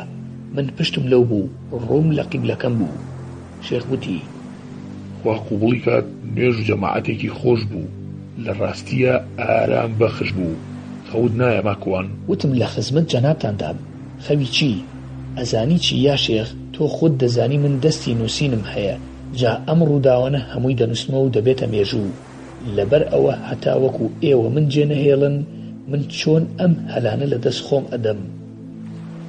بە قسەی من دەکەی مەینووسە، چونکە دوایی خەڵک بڕوات پێ ناکات، زەمانەکە زەمەنی شتیوان نییە، دەنا بۆ ئێمە ئاساییە. وتم پێدەچێت لەمەیانە لە خەڵکی تر جیاوازتر بم، ئەوەی کە خۆم بڕوا و قەناعەتم پێ بێت و ڕاست بێت و دادپەروەری خوای لەگەڵ بێت تێپەڕ ناکات لە قورئان و سورنەت، بڕوا بکە حساب بۆ یەک تاکە بەشەر ناکەم لەسەر ئەم گۆی زەویەدا. چونکە بە هاوڕێکانی خۆشم وتووە نە بە تەمای ئەوەم پارە بە ئیسلام پەیدا بکەم، نە دەچمە ناو حیزب و پەرلەمان و وەزارەت، نە بە دوای ئەوەشم خەڵکی شوێنم کەوێت. اینجا خۆ من چێشخانم نییە تا خەڵکی بۆ بام بکەم، ئەمەوێ زانست فێری ئەو خەڵکە بکەم کە پەیوەندی هەیە بەسەر بیر و باوەڕەوە، وەری ئەگرێ قازانجی خۆیەتی، وەری نەگرت خۆی بەرپرسە لە دنیا و قیامەت. مادام وایە هەمووی دەست دەکەوێ و خەڵکیش سوودمەند دەبێت. ئامۆژگاری دەکەم هەوڵمەیە خەڵکی ڕازی بکەیت، هەوڵ بەخوا ڕازی بکە، هەموو جن و ئینست بۆ ڕازی دەبێ. ئەرێ بەڕاست ئەوە چی بوو کە ویستت زیاتر سوودم پێ بگەێنی لە ڕووی سیرەی پێغەمبەری خوا صەڵی الله عەلەیه وسەلەم؟ ئەمەوێ ئەوت پێ بڵێم کە جیهانی ئێمە هەرگیز لاواز نەبوو بە گوێرەی ئەو کاتی کە پێغەمبەری ئیسلام موحەممەد صلی الله عليه وسلم هاتووە. زۆر شتمان لێ وەرگیراوەتەوە و لەو توانا و هێزانەی کە پێشتر هەمان بووە. بۆ نمونە پێشتر وەک خۆت فەرمووت کە جنۆکە شەیتانەکان دەیانتوانی شتێک لە غەیب بزانن بە هۆکاری فریشتەکانەوە. وتم بۆ ئێوە فریشتە دەبینن؟ هەندێک لە شەیتانەکان دەیبینن بە هۆکاری ئیبلیسەوە. خوای گەورە توانایەکی داونەتێ ئیبلیس دەتوانێت ئەو فریشتانە ببینێ و هەندێکی لەو شوێن کەوتوانەی خۆیانی فێر کردووە کە چۆن دەبینرێن. ئەویش هەر خوای پەروەردگار ئەو هێز و توانایی پێبەخشیون بە خۆی و دارولەسەکەی. وتم شێخەی برام بەڕاست تۆ ئیبلیست دیوە؟ نەمدیوە. تا ئێستا ئەگەر بیشی بینم ئەو من دەکوژێ و من هیچم بۆ ناگرێ. وتم ئەی ناتوانم یەکێ لە ئێوە لە ناوی بەرێ؟ شێخ بەرقان دەستی کرد بە پێکەنین و وتی ئەوە وعدی خوایە شەیتان مرۆڤێک دەکوژێت کە ئێستا لەسەر زەوی نییە؟ وتم تێنەگەیشتم کێ شەیتان ئەکوژێ؟ ئەبێ مرۆڤێک بیکوژێت. خوای گەورە بەدەستی ئێوەی مرۆڤ لە ناوی دەبا. وتم ئەم شەیتانەی خۆمان مرۆڤ دەبێ بیکوژێ؟ جا زوو قسەت کردایە ئەگەر وایە من دەچم ئەیکوژم ئەگەر بە کوشتنی خۆشم تەواو بێت با ئەو خەڵکە لە شەڕی شەیتان نەجاتی بێ. بەس ئەمە لە ڕووی شەرعیەوە جێگای دەبێتەوە؟ دۆزێک لەموبەر تۆ تەحیاتت دەخوێند لە نوێژی بەیانیە. گوێم لێبوو لە تەحیاتەکەتدا دەنگت بەرز کردەوە و باسی مەسیحی دەجالت کرد کە پەنات کرد بەخوا لێی. ئەزانی ئەو مەسیحی دەجالە کێیە؟ وتم بەڵێ ئەوە دەجالە و بەدەیان فەرموودەم لەسەری خوێندۆتەوە. ئاخر ئێوە وا دەزانن مرۆڤە وایە؟ وتم بەڵێ وایە و مرۆڤە لە خوڕاسان لە ئەسفەهان لە ناو گەڕەکی جوولەکەکانەوە دەردەچێت. 7,000 جوولەکەی لەگەڵدایە لە ئێرانەوە دێن. بەشێکی قسەکانت ڕاستە، بەڵام لە ڕاستیە ئەو دەجالە شەیتانە، واتە ئیبلیسە و دەبێ بە دەجال. وتم بەڵێ گوێم لە شتێکی وا بووە کە زانایەکی فەڵەستینی بە ناوی بەسام جەرار ئەویش دەڵێ کە گوایە مەسیحی دەجال ئیبلیسە و بەدەستی مەسیحێکی تر لەناو دەچێ. ئەی بارەکە الله فیکم، کەواتە مەسیحی دەجال بە مەسیحی ئیسای کوڕی مەریەم لەناو دەچێ. بۆیە ئێمەش و ئێوەش کەس ناتوانێت شەیتان لەناو بەرێ بێجگە لە ئیسای کوڕی مەریەم سەلامی خوای گەورەی لێبێ. چونکە جارێ ئەو ئەرکەی تەواو نەبووە لەسەر زەوی دەبێ بگەڕێتەوە. ئەو کاتە دەگەڕێتەوە سەر زەوی و لە دیمەشق دەیگرێ بە هەناسەی دەیتوێنێتەوە. وتم کەواتە ئێوەش ئەو ڕایی شێخ بەسام جەرارتان قبوڵە بە تەواوی دەزانن؟ بەڵێ، زۆر دەلیل و نەسی تر هەیە کە پشتگیری ئەوە دەکەن لە قورئان و لە سوننەتدا کە لە هیچ لە نەسەکان ناڵێ مرۆڤە و باز لە مرۆڤبوونی دەجال ناکات. وتم مادەم وایە من ئەمشو لە فەیسبوک باسی دەکەم و بە ئەو خەڵکە بیزانێ. خەڵکی بڕوا دەکەن ئەگەر بەڵگەکان بخەیتە ڕوو تەماشای بەسام جەرار و فەرموودەکان بکەرەوە، زۆر باشە بێ. کات درەنگە بۆ تۆ، ماڵ و ناڵ چاوەڕێتن و ماندوویت، بڕۆ بخەوە. قسەکەی تەواو کرد، خێزانم تەلەفۆنی کرد. وتی ماکوان ئەوە خێرە نەهاتوویتەتەوە؟ وتم وا هاتمەوە و بەڕێ دەکەوم ئێستا. شەو لە فەیسبوکدا لە لایڤێکدا باسەکەم کردەوە و خەڵکێکی زۆر تەماشای کرد.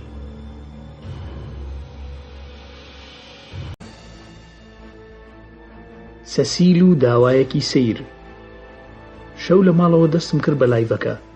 خەڵکی زۆریان بەلاوە سەیر بوو، هەموو پرسیاریان دەکرد. خوای گەورە دەفەرمێت شەیتان تا ڕۆژی قیامەت دەمێنیتەوە.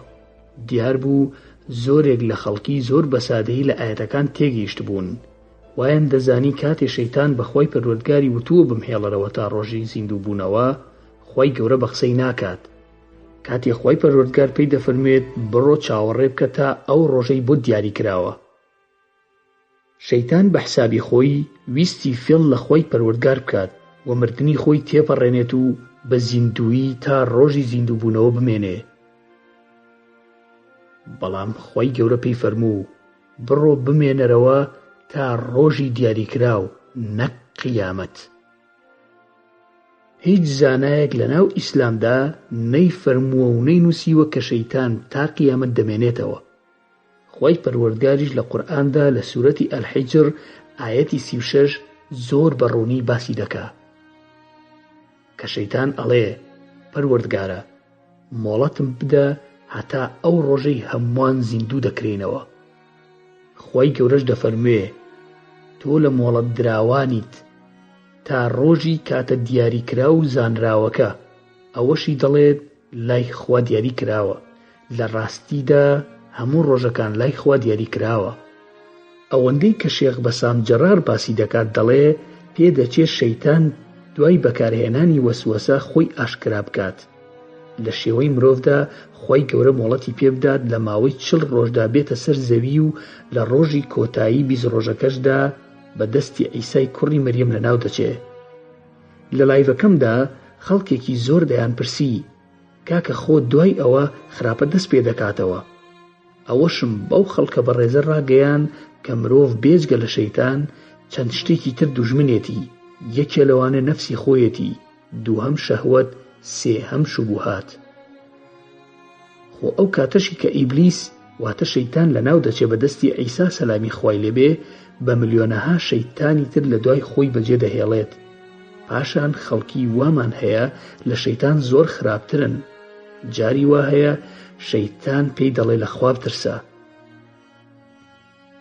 لە پاشان لە لایڤەکەمدا پرسیار کرا باسی چیرۆکی جەساسە و ئیبن سیاد کرا. لەوێشدا ئەوەم باس کرد کە هەردوو فەرمودەکە پشت ڕاستی ئەوە دەکەنەوە کە دەجال شەیتانە، چونکە ماوە و بەردەوام لە ژیاندایە. هیچ مرۆڤێکیش نییە لەسەر زەوی لە ژیاندا ئەوە نەبژی و تەنها شەیتانە لە جنۆکەیە کە ئەو تەمەنە زۆرەی پێدراوە لەلایەن خوای پەروەردگارەوە. بۆیە پێغەمبەری خوش صلی الله عليه وسلم لە سوێند خواردنەکەیدا عومەری کوڕی خەتاب بێدەنگ بوو کە فەرمووی دەجال ئیبن سیادە. لە جێگەیەکی تریشدا بە فەرمودە هاتووە کە سامری لە سەردەمی موسادا دەجالە، سامریش هەر شەیتانە. بە هەر حاڵ ڕوونکردنەوەی زیاتری ئەم باسە لەلایەن چەند زانایەکەوە باس کراوە. لە هەمویان بەهێزتر لای من شێخ بەسام جەرارە. لە یوتیوبدا هەیە، بە ماوەی 4 سەعات یاخو بە 4 بەش بە باشی ڕوونی دەکاتەوە. هەروەها شێخ ساڵح ئالموغەیمیسیش باسی دەکات و زۆری تریش. هەروەک شێخ بەرقان وتی مەسیحی دەجال دەبێ بە دەستی مەسیحی ئیسای کوڕی مەریەم لەناو بچێ. قسەکانیشی لە مێشکی مندا دەهات و دەڕۆیشت. گەیشتمە ئەو دەرەنجامەی کە قسەکانی بەرقان و بەسام و دەیان زانای تریش تەواوە. دەبێت هەروە بێ، چونکە شەیتان ڕقی لە مرۆڤە. خوای پەروەردگاریش بۆ بغزاندنی شەیتان دەبێ بە دەستی مرۆڤ لە ناوی بەرێ. ئەو خۆی زۆر بەلوودبەرز و زلزانی لە ئاستی قسەی پەروەردگاردا کە خۆی زۆر پێ گەورەتر بوو لە مرۆڤ. ڕقەکەشی ئەوە بوو کە ئاوەدانی زەوی بەخشرایە مرۆڤ. تەنها بەندایەتیکردنی ئازاد بەخشرا جنۆکەکان. خوای پەروەردگار لە قورئاندا باسی دروستکردنی ئادەم و سەرپێچی شەیتانمان بۆ دەکات لە سوورەتی ئەلحیجر ئایەتی 29. واتای ئایەتەکە دەڵێ خوای پەروەردگار کاتێ مرۆڤی دروست کرد و فەرمووی جا کاتێ ڕێک و پێک و تەواوم کرد لەو ڕۆحە تایبەتی کە من بەدیهێنەری ئەوم پێم بەخشی. ئەوە هەمووتان کڕنوشی بۆ برن، کڕنوشی ڕێز و بە فەرمانی خوا. ئەنجا فریشتەکان فەرمانی پەروەردگاریان بەجێهێنا و هەموویان بەگشتی کڕنوشتی ڕێزیان برد. جگە لە ئیبلیس شەیتانی گەورە سەرپێچی کرد لەگەڵ کڕنوشبەراندا بێ. ئەوسا خوای گەورە فەرمووی ئەی ئیبلیس ئەوە بۆ لەگەڵ کڕنوشبەراندا نیت. شەیتان لە وەڵامدا وتی من ئەوەندە نزم و بچووک نەبووم کڕنوشبەرم بۆ بەشەرێک کە تۆ پێشتر لە قوڕێکی ڕەشبا و ترشاو دروستت کردووە. خوای گەورە فەرمووی چونکە لە فەرمانی من سەرپێچیت کرد دەبێت لەم شوێنە نەمێنیت کە بەهەشتە یا ئاسمان، کەواتە دەرچۆ لێرە، چونکە بەڕاستی تۆ نەفرین لێکراویت. بەڕاستی نەفرینی خۆت بەردەوام لەسرە هەتا ڕۆژی دوایی. شەیتان وتی: پەروەردگارە، مۆڵەتم بدە هەتا ئەو ڕۆژەی هەمووان زیندوو دەکرێنەوە. خوای گەورەش فەرمووی: دەتۆ لە مۆڵەت دراوانیت تا ڕۆژی کاتە دیاریکرا و زانراوەکە. ئیبلیس بە بوغز و کینە و حەسادەتەوە وتی: پەروەردگارم، مادام بەهۆی ئەم ئینسانەوە منت سەر لێ شێواو کرد، شەرت بێ لە زەویە هەموو گوناه و لادان و تاوانێکیان لا جوان و شیرین بکەم، سەر لە هەمویان بشێوێن و سەرگەردانیان بکەم، بێجگە لە بەندە پوختە و دڵسۆزەکانی خۆت نەبێ، چونکە دڵیان بە باوەڕ بە تۆ و یادی تۆ ئاوەدانە، هەوڵ و کۆششی من بۆ وێڵکردنیان ناکامە. خوای گەورە فەرمووی: ئەوە ڕێگا و ڕێبازی ڕاست و دروستە، هەر بۆ لای من دێت و هەر من چاودێری دەکەم. بەندە چاک و پاکەکانی من بە تۆ فری و نادرێن، تۆ هیچ دەسەڵاتێکت نییە بەسەریاندا جگە لەوانە کە شوێنت کەوتون لە سەرکەش و یاخی و سەرگەردانەکان. بێگومان دۆزەخیش بەڵێنگای هەر هەموو ئەوانە بەگشتی. 7 دەروازەی گەورەی هەیە، هەر دەروازەیەکیشی چەند دەرگا و چەند بەشێکە کە دەستەی دۆزەخیان بە گوێرەی تاوان و گوناهیان ڕاپێچیان دەکەن بۆ ناوی. دیسان دەگەڕێمەوە بۆ لای دەجال. ئەو هەموو توانا و هێزە بۆ کەسێک لە ناو مرۆڤەکاندا دەست ناکەوێ، ئەگەر هێز و توانای جنۆکەکانی تری لەگەڵدا نەبێ. هەموو باش دەزانین کە شەیتان خۆی لە جنۆکەکانە، جا مادەم لەوانە هاوکاری هەر لەوان وەردەگرێ. وای پەروەردگاریش لە سوورەتی کەهف بە ئاشکرا باسی دەکا، دەفەرموێ: ئێمە کاتێ بە فریشتەکانمان وت سوژدە برن بۆ ئادەم، هەر هەموو سوژدەیان برد بێجگە لە ئیبلیس نەبێت کە لە دەستەی جنۆکەکان بوو، لە فەرمانی پەروەردگار یاخی بوو. ئایا ڕەوایە کە ئەو نەوەکەی بکەنە پاڵپشت و یار و یاوەری خۆتان لە جیاتی من؟ لە حاڵێکدا ئەوان دوژمنی ئێوەن. ئای کەستەمکاران شتێکی ناڕەوا و ناپەسەندیان هەڵبژاردووە و گۆڕایاڵی دەکەن. کەواتە دەرئەنجامەکە بەو شێوەیەیە: جارێ ئەرکی عیسای کوڕی مەریەم تەواو نەبووە، لەبەر ئەوەی لە بەنی ئادەمە و خوای گەورە تۆڵەی ئادەم و نەوەکانی لە شەیتان دەکاتەوە بە دەستی عیسای کوڕی مەریەم. هۆکاری هەڵبژاردنی مەسیحی عیسای کوڕی مەریەم لەلایەن خوای پەروەردگارەوە زۆر لە ئادەم دەچێت و خوای گەورە هەر کە باسی دروستکردنی عیسای کردبێ نمونەی بە ئادەم هێناوەتەوە، شکل و شێوەشیان لە یەک چووە. گەڕانەوەی عیسای کوڕی مەریەم بە پێغەمبەرایەتی نییە بۆ سەرزەوی، بەڵکو بە بەندەیەکی ئاساییە و لە دوای محەممەدی مەهدیەوە نوێژ دەکا و دوای مردنی محەممەدی مەهدی ماوەی 40 ساڵ فەرمانڕەوایی دەکات کە باشترین و زێڕینترین سەردەمی فەرمانڕەوایی سەرزەویە. هەموو ئەمانم کە باس کرد تا ڕادەیەک باش بوو بۆ ئەوەی بڕوا بکەم کە بەوەی شەیتان دەجالە، بەڵام هەندێ وردەکاری لە مێشکی مندا مابوو. دەگەڕام بۆ ئەوەی چۆن دەستم کەوێ لە ڕێگای شێخ بەرقان یاخود زانایەکی تر، یا هەر کتێبێک کە بتوانم ئەو پرسیارانەی لێ بکەم و دەستم کەوێ و بیخوێنمەوە. ئەویش بریتی بوو لەو پرسیارانەی کە ئەو هەموو چەک و بۆمبە ئەتۆمە و نایترۆجینیە چی لێ بەسەر دێت؟ ئایا عیسای کوڕی مەریەم و دەجال لەم هەموو هێز و چەکە ناوکیانە بەهێزترن کە ئەو دوو کەسایەتیە حکمی سەرزەوی بخەنە ژێردەستیان؟ مێشکم بەو پرسیارانەوە سەرقاڵ بوو، نام دەزانی چۆن وەڵامی بۆ دەستەبەر بکەم. ڕۆژێک لە کتێبخانەکەی خۆمدا بە دوای هەندێ سەرچاوەدا دەگەڕام، لە دوامەوە بەبێ ئەوەی هیچ ببینم و دەنگێک هات و وتی: بەس پێم بڵێ بۆچی دروست بووین و بۆچی هاتووین؟ دەنگەکە لە دەنگی سەسیل دەچوو. ئاوڕمدایەوە کەس دیار نەبوو، ناچار وازم هێنا، بۆ جاری دووەم وتی: کەڕی نابیستی چی دەڵێم؟ زانیم سەسیلە، ویستم وەڵامی پرسیارەکەی بدەمەوە بەهێمنی. دیسان خۆم پرسیارەکەم دووبارە کردەوە بە دەنگی بەرز وتم: بۆچی ئێمەی مرۆڤ خوای گەورە دروستی کردوین؟ بۆ پرسمان پێ نەکراوە کە هاتین بۆ ئەم ژیانە؟ زۆرێک لە خەڵکی لە سەرەتای ژیانیەوە تا کۆتایی ژیانیشی بە دوای ئەم پرسیارەوەیە. یان با بڵێن زۆربەی دانشمند و فەیلسوف و بیرمەندەکان بە دوای ئەم پرسیارەوە وێڵ بوون گوزەریان کردووە بە ناو مەعریفەدا. هەر قوتابخانەیەک لە قوتابخانەکانی فیکر و فەلسەفە جۆرە وەڵامێکی دەستەبەر کردووە.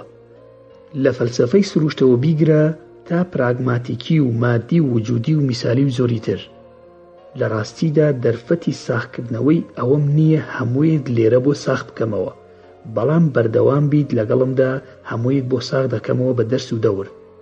زۆر درێژم نەکردەوە و دیسان وتم لە ڕاستیدا فەلسەفەی سروشتی لێ دەرچێکەواتای مرۆڤگەراییە هەموو بیر و فەلسەفەکانی تر بڕوایان وایە مرۆڤ بێهودەیە، نەک بە تەنها مرۆڤ بەڵکو و جنۆکەکانیش سەرگەردانن و بە بێهودە کار دەکەن و ئەخۆن و ئەخۆنەوە وەک ئاژەڵ دەژین. بەڵام ئاینەکانیش قسەی گەورەیان هەیە لەسەر هاتنی مرۆڤ، بە تایبەت ئیسلام و یەهود و مەسیحی. هەموو ئاینەکانی تری وەک زەردەشتی و لاوتستۆی و بوزا و کۆنفۆشیۆسی و هیندۆسی و بەهرامی و میترای و زۆری تریش لای ئەوانیش لە زوهد و ژیانێکی ناواقعیدایە. مرۆڤ تەنها قسەی جوانە و هیچ ئەرزشی نییە لە کۆتاییدا.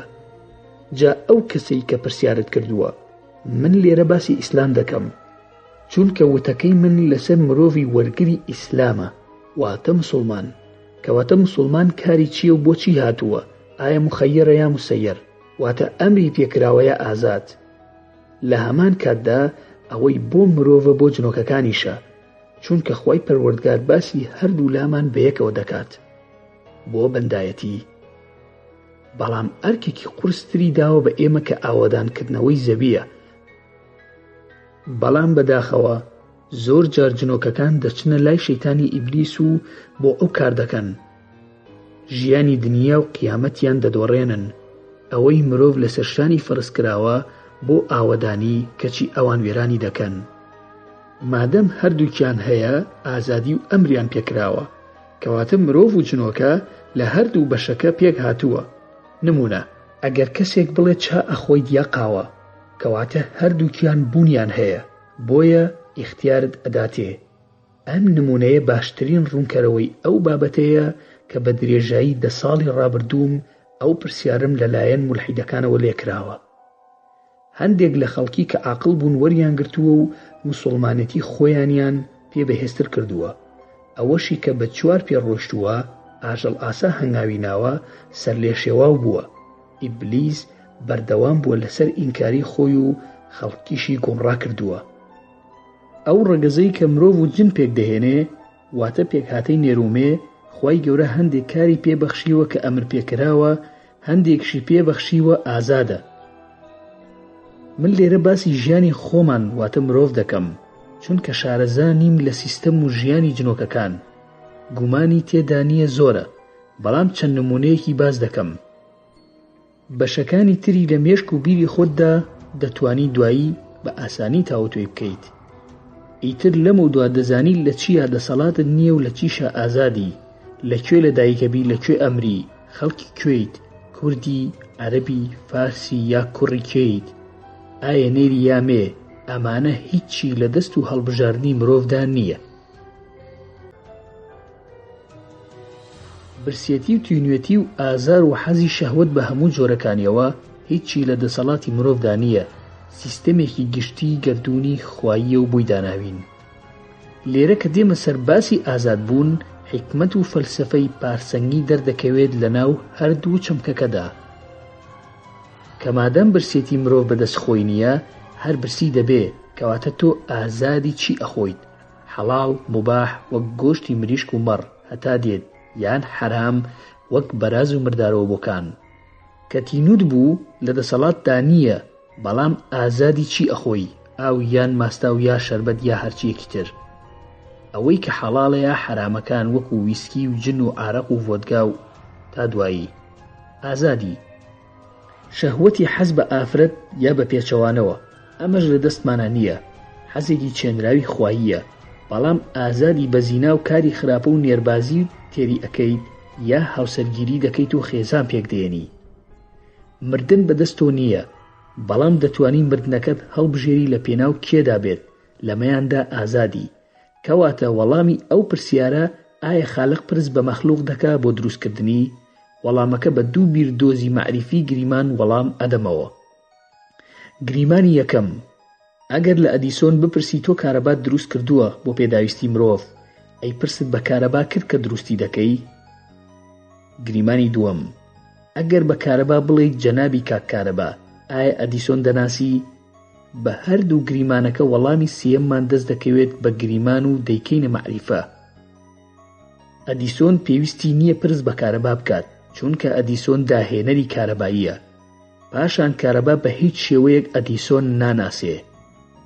ئەگەر دەست بدات لە کارەبا و ساردوگەرمی کارەبایی بەربکەوێ، دڵنیام کە کارەبا بارگاوی دەکات و دەیکوژێ، ئەگەر فریای خۆی نەکەوێ. کەواتە خالق پرس بە مەخلوق ناکە، پاشان مەخلوق وەک ئەوەی پێویستە خالق ناناسێ. کەواتە ئەو مەخلوقە کە خالقەکەی ناناسێ دەبێ خۆی پێ بناسێنێ. لێرەدا خۆی پەروەردگار ئەو خوایە، واتە خودی خۆی هەموو شتێک دەبەخشێت. ناوی خوا لە بەخشینی خۆیەوە هاتووە کە خودی خۆی بەخشندەیە و بەدیهێنەرە، نەک لە کاتی دروستکردندا پرس بە مەخلوق بکات. ئەگەر خوای پەروەردگار خۆی بە مەخلوق نەناسێنێ، هیچ ڕێگەیەک نییە تۆ خوا بناسیت. تێگەیشتی؟ بۆچی لاڵ بوویت؟ سەسیل وتی: ماکوان، ئەگەر پێت بڵێم وەرە بۆ جێگایەک لەگەڵما هاوکاریم کە لە دوای ئەوە من موسڵمان ئەبم، هاوکاری مەکەیت؟ وتم ئاخر تۆ زۆر درۆزنی ئەوەتەی تۆم ناسیوە ڕاستی لە دەمن نەهاتۆتە دەرەوە. ئەگەر ڕاستەکەی سوێن بەخوای گەورە شەڕت لەسەر دەکەم لەگەڵ ئیبلیسدا.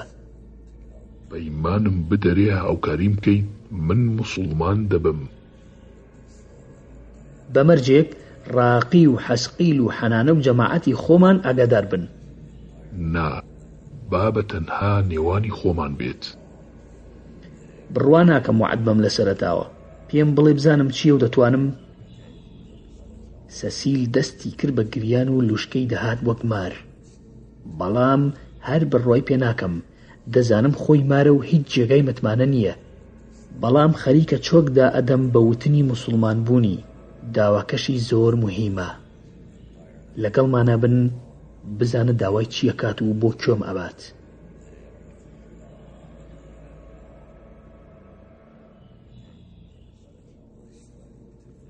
سەسیل و کۆتایی دوکان و بازاڕەکەی. هەستم بە لوشکەی گریانی سەسیل دەکرد بە نادیاری. هەستم کرد شتی زۆر لە دڵیایەتی و ئەیەوێ بیڵێت، نازانێت چۆن دەری بڕێ. کێشەکە لەوەدایە من ڕاستیم لەم جنۆکەیە نەدیوە. هەموو گیانی درۆ و خراپەکاری بووە دەرحەق بە من. وعدی زۆر خراپی داوە لەسەر من و هەمووشی کردووە. هەر لە ترساندن و فڕاندن و ئازاری دەرونی، تەنانەت گرتنم لەلایەن مخابەراتی ئیتاڵی و نەرویجەوە، ترساندنم بە دەستگاکانی هەرێمی کوردستان و هەتا دێت. ئێستاژ وا لە بەردەستمان زەلیل بووە. قسەیەکی زۆر سەیری کرد بە گریانەوە. وتی: ماکوان، سوێندێ بۆ ئەخۆم هاوکاریم بکە، ئەوەی لە ژیانتا ناڕەحەتی و ئازارت پێ بگەێنێ واشێت یەکەم لە سێبەری خۆشی بترسێ. خۆ ئەگەر هاوکاریم نەکەیت؟ نەم هێش قسەکەی تەواو بکات و وتم: سەسیل، هەڕەشە شتی وا لە من مەکە. من بە هەڕەشە شێتە بم. پیاو بە یا جنۆکەیەکی معقول بە، هەڕەشە و قسەی قۆڕ مەکە. هیچ چت لەگەڵ من بۆ ناکرێ. تۆ گەورەکەت شەیتانە. من گەورە و سەروەر و سەردارم خوای پەروەردگارە. تۆ هەر هیچ نیت. ڕوونە؟ من قسەت بۆ دەکەم. کەس ناوێ قسەت لەگەڵ بکە خێرا هەڵەچی. بە دڵنیاییەوە هەڵەچم. بەس قسەکەت بۆنی هەڕەشەی لێدێ. بە ئەدەبەوە قسە بکەی گوێت بۆ ئەگرم. ئەگەر بە هەڕەشەوە قسە ئەەکەی گیانی خۆمدا ئەنێمیان زەلیل دەکەم. ڕوونە؟ جاتۆ بە ئەدەبەوە بە ئیحترامەوە قسە بکە، بشزانە قسە لەگەڵ کێ ئەەکەیت. باشە، تۆ بڕوا ئەەکەی حەسقیل و ڕاقی و حەنانە جاسووسن بەسەرەوە کار بۆ ئێمە دەکەن. ئەوەت بۆ دەربخەم، هەموو بڵگەکان بخەمە بەردەست، بڕوا بە منەکەی؟ نەوەڵە، ئەگەر ئەوان وابن کە تۆ ئەڵەیت، ئیتر بڕوا بە خۆشم ناکەم. چۆن بڕوا بە تۆ بکەم ئادەی؟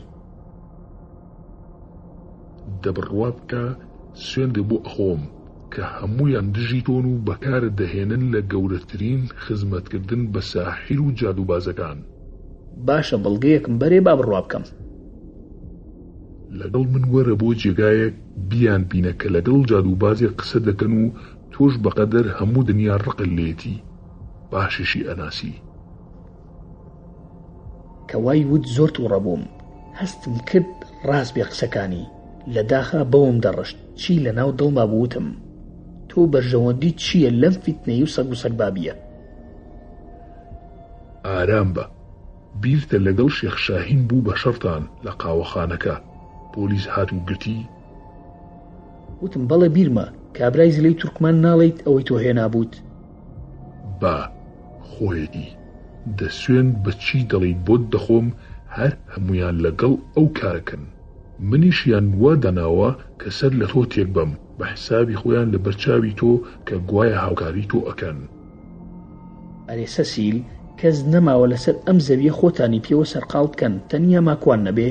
ئەرێ کاکە ئێوە لە کام خاک و خۆڵن؟ ئێمە لە خاک و خۆڵ نین، بەڵکو لە ئاگر و ڕێسەین، بەڵام وەرە با بڕوا بکەیت کە ئەوان بۆ ئەو کارەکەن. وتم ئێبێم بۆ کوێ؟ شاهین لە ئەوروپای شەرقیە، بەچی ئەمبەیت؟ اینجا ڕاقی و حەنانە و حەسقیل من لەکوێ بیان بینم بەدزیەوە؟ ئەوان خۆیان نیشانی من ئەدەن، خۆ من ئەوان نابینم بە ئارەزوی خۆم. تۆش هەر ئەم درۆیت مابوو فڕەیدەی بۆم؟ من دەتوانم بۆ بەرم بۆ لای ئەوان و لاشە و هەموو جستت لە جێگایەکی تر بێت. وتم دەی کێ ناڵێ سیحر نییە سەسی لەفەنی؟ باشە، ڕاستە، ئەوە سیحرە و من بە سیحر ئەدبەم و ئەوان ئەبینی کە چیەکەن. وتم اینجا تۆ چەند وەختە وەک سەگ دوای من کەوتووی بۆ ئەوەی سیحر و جادوو بکەم، ئێستا ئەتەوێ هەروە بە ئاسانی بمکەیتە ناو ئەو کارەوە؟ کافرم کەیت و لەم دینەی خۆم دەرم کەیت؟ کورە بڕۆهەی هیچ و پوچ، با ئایەتەل کورسیەک بخوێنم و وەک ڕەشەبابت بم بە ئاسمانە. سەسیل نەی هێش قسەکەم تەواو کەم وتی: ماکوان، سوێنت ئەدەم بەوەی بڕوات پێیەتی، قسەم زۆر ماوە ڕاو مەنێ، با هەندێک قسەی تر هەیە بیکەین. وتم قسەی چی بکەین؟ ئەوە نییە کافرم دەکەی؟ هەر کە سیحر بکات یاخود بچێ بۆ لای ساحر یا ڕێگای نیشان بدات هەمووی کافر دەبن. دەتەوێت وەک خۆت بێدین بم؟ باشە بێ عەقڵ، تۆ کە ئەوەندە لە قورئان ئەترسیت و ئەزانیت ڕاستە، ئەی چۆن بڕوای پێ ناهێنیت؟ ئاخر لای ئێمە هەر شتێک بێ عەقڵ بێت پێی ئەڵێن کەر یا چوارپێ یا وڵاغ، بەس ئەم جارە حەقە بڵێن سەسیل. توانایەکت ئەدەمێ بیڵێ دەبیت بە جەمبار، دەتوانیت لە ماوەیەکی کەمدا ئەوەی ئەتەوێ بە یەکەوە بڕۆین و بیبینین ئەگەر ئەم سەرە و ئەو سەری ئەم وڵاتەش بێ.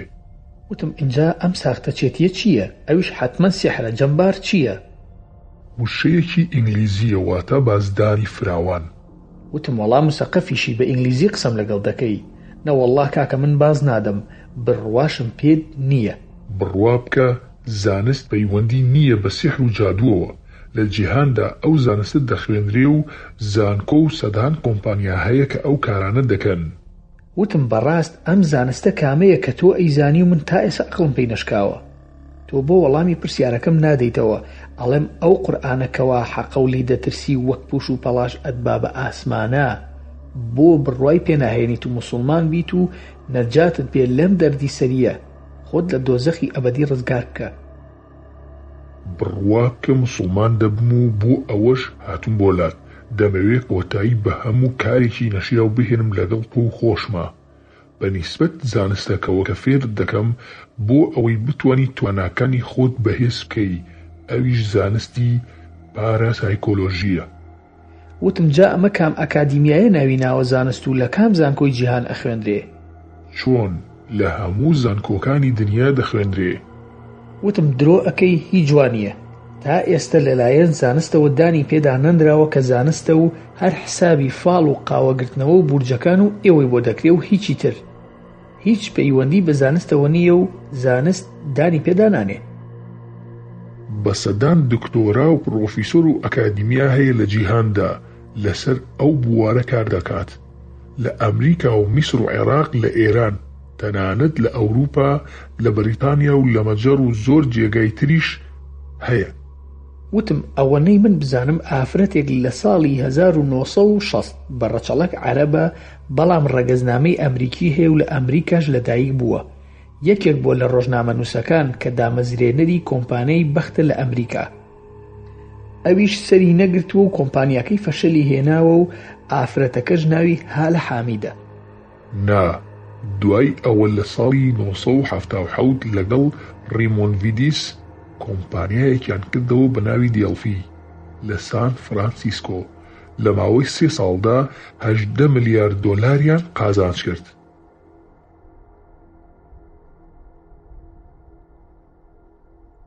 وتم تۆش ڕقی لە درۆیە. 18 ملیارد دۆلار لە ماوەی 3 ساڵدا زۆرە ئەزانی بۆ کۆمپانیایەکی تووڕەهات. بڕوا بکە بڕۆ بگەڕێ و سێرچکە لە سەرچاوەکانی خۆتەنا بگەڕێ، سەدان سەرچاوە هەیە. ئەزانی کۆمپانی بەختکاری چی بوو کە دروستیان کرد ڕیمۆند و هالە؟ وتم نازانم، بەڵام لەوانەیە هەر فاڵگرتنەوە بوو بێت. نا، بەڵکو ئەم جارە ئەندامەکانیان کە خەریکی کاری پاراسایکۆلۆژی بوون یەکەم جار جێگەی نەوتیان ئاشکرا کرد. هەر جێگەیەکیان دەستنیشان کردایە پڕ بوو لە نەوت. پاشان چوونە ناو بۆرسەی جیهانی و بە ئاشکرا ناوی خۆیان نابوو دێڵفی بەخت و ئاشکرایان کرد و 2 هەفتە بۆرسە چۆن دەبێت و چەندێک خێر دەکەن. سوودێکی خەیاڵیان دەستکەوت، هەمووشی ڕاست دەرچوو. وتم ئەوە بەڕاستە، ئاپەلەمە کە باسی چێ بکەم وەک تۆ دەڵی بزانم ڕاستەکەی. کە تەماشام کرد لە گۆگڵ و لە یوتوب لە هەموو سەرچاوەکاندا بەرنامەی دیۆکۆمنتی و سەدان مقالە و ڕاپۆرتیان لەسەر کرابوو. تەماشام کرد ناوی کۆمپانیاکە گۆڕابوو بۆ موبەیس، کاری زۆر گەورەیان کردبوو. لەوانە گەورەترین ئاسەواری کۆنی جیهانیان دۆزی بۆ لە نزیک ئەسکەندەریە لە وڵاتی میسر. هەروەها کۆنترین کەشتی نێغڕۆبووی ژێر دەریایان ئاشکرا کرد بەبێ ئەوەی پارە سەرف کرێ. بەڵکو یەکێک لە ئەندامەکانیان بە پاراسایکۆلۆژی دۆزیوەتەوە کە لەو جێگایەدا کەشتیەکەی لێیە و زۆر شتی تر لە کەنز و لە کەرەستەی بەقیمەت. ئەوەی سەرنجی منی ڕاکێشا تەنانەت دەستگای پۆلیسی فیدراڵی و مخابەراتی ئەمریکی FBI و CIA بوو لەگەڵ ئەو کۆمپانیایە مامەڵە دەکات. لێپرسراوی پۆلیسی یەکێک لە شارەکانی ویلایەتی نیویۆرک نەیانتوانی وە کچێکی تەمەن مناڵ بدۆزنەوە کە ماوەی هەفتەیەکە ون بووە. پەیوەندیان کردووە بەو کۆمپانیایەوە، ئەوانش دەست بەجێ کارەکەیان ئاشکرا کردووە کە ئەو مناڵە نەماوە و 2 کەس بە پاراسایکۆلۆژی چوونەتە خەوی موگناتیسیەوە و یەکێکیان دەڵێ مردووە و خنکانویانە لەو جێگەیەدا فڕێدراوە. کەسی دووهەمیش هەمان جێگای وتووە، بەڵام دەڵێ کێشاویانە بەلاسەریدا. ئەو کەسەشی کە کوشتوێتی هەموو ناونیشانەکەیان داوە. کە پۆلیس چۆتە ئەو جێگایە دۆزیویانەتەوە، کچەکە لەوێ فڕێدراوە و خەلکێنراوە و کێشاویانە بەسەریا. لە هەمان کاتدا لە پۆلیسەکە دەپرسن لە بەرنامەیەکی تایبەتدا کە دکتۆر مستەفا مەحموود لە کەناڵی تەلەڤیزیۆنی ئیقرا باسی دەکا. پۆلیسەکە دەڵێ هیچ ڕێگریەک نییە لە ئێمە پەنا بەرین بۆ هەر شتێک کە تاوانمان بۆ ئاشکرا بکە. دوای ئەوەی کە لێبوومەوە سەسیلم هەر نەدەبینی، بەڵام بەدەنگ لەگەڵ مابوو. دوای چەند ساتێک وتم سەسیل ڕاستەکەی وایە ئەمە یەکەم جارتە شتێک بڵێ ڕاست بێت و دژی من نەبێ. سەسیل دەستی کردەوە بە قسەی خۆی و خۆی ئاشکرا کردەوە بە جلوبەرگەکەی خۆیەوە وتی ماکوان، منیش ئەتبەم بۆ ئەو جێگانەی کە خۆت پێت خۆشە، دوور لە سێحر و جادوبازی و بە خەواندنی موگناتیسی و پاشان زانستی پاراسایکۆلۆژی. بڕوا بکە زۆر شتت بۆ ئاشکرا ئەبێ با ئەو زانستەش بزانی چییە.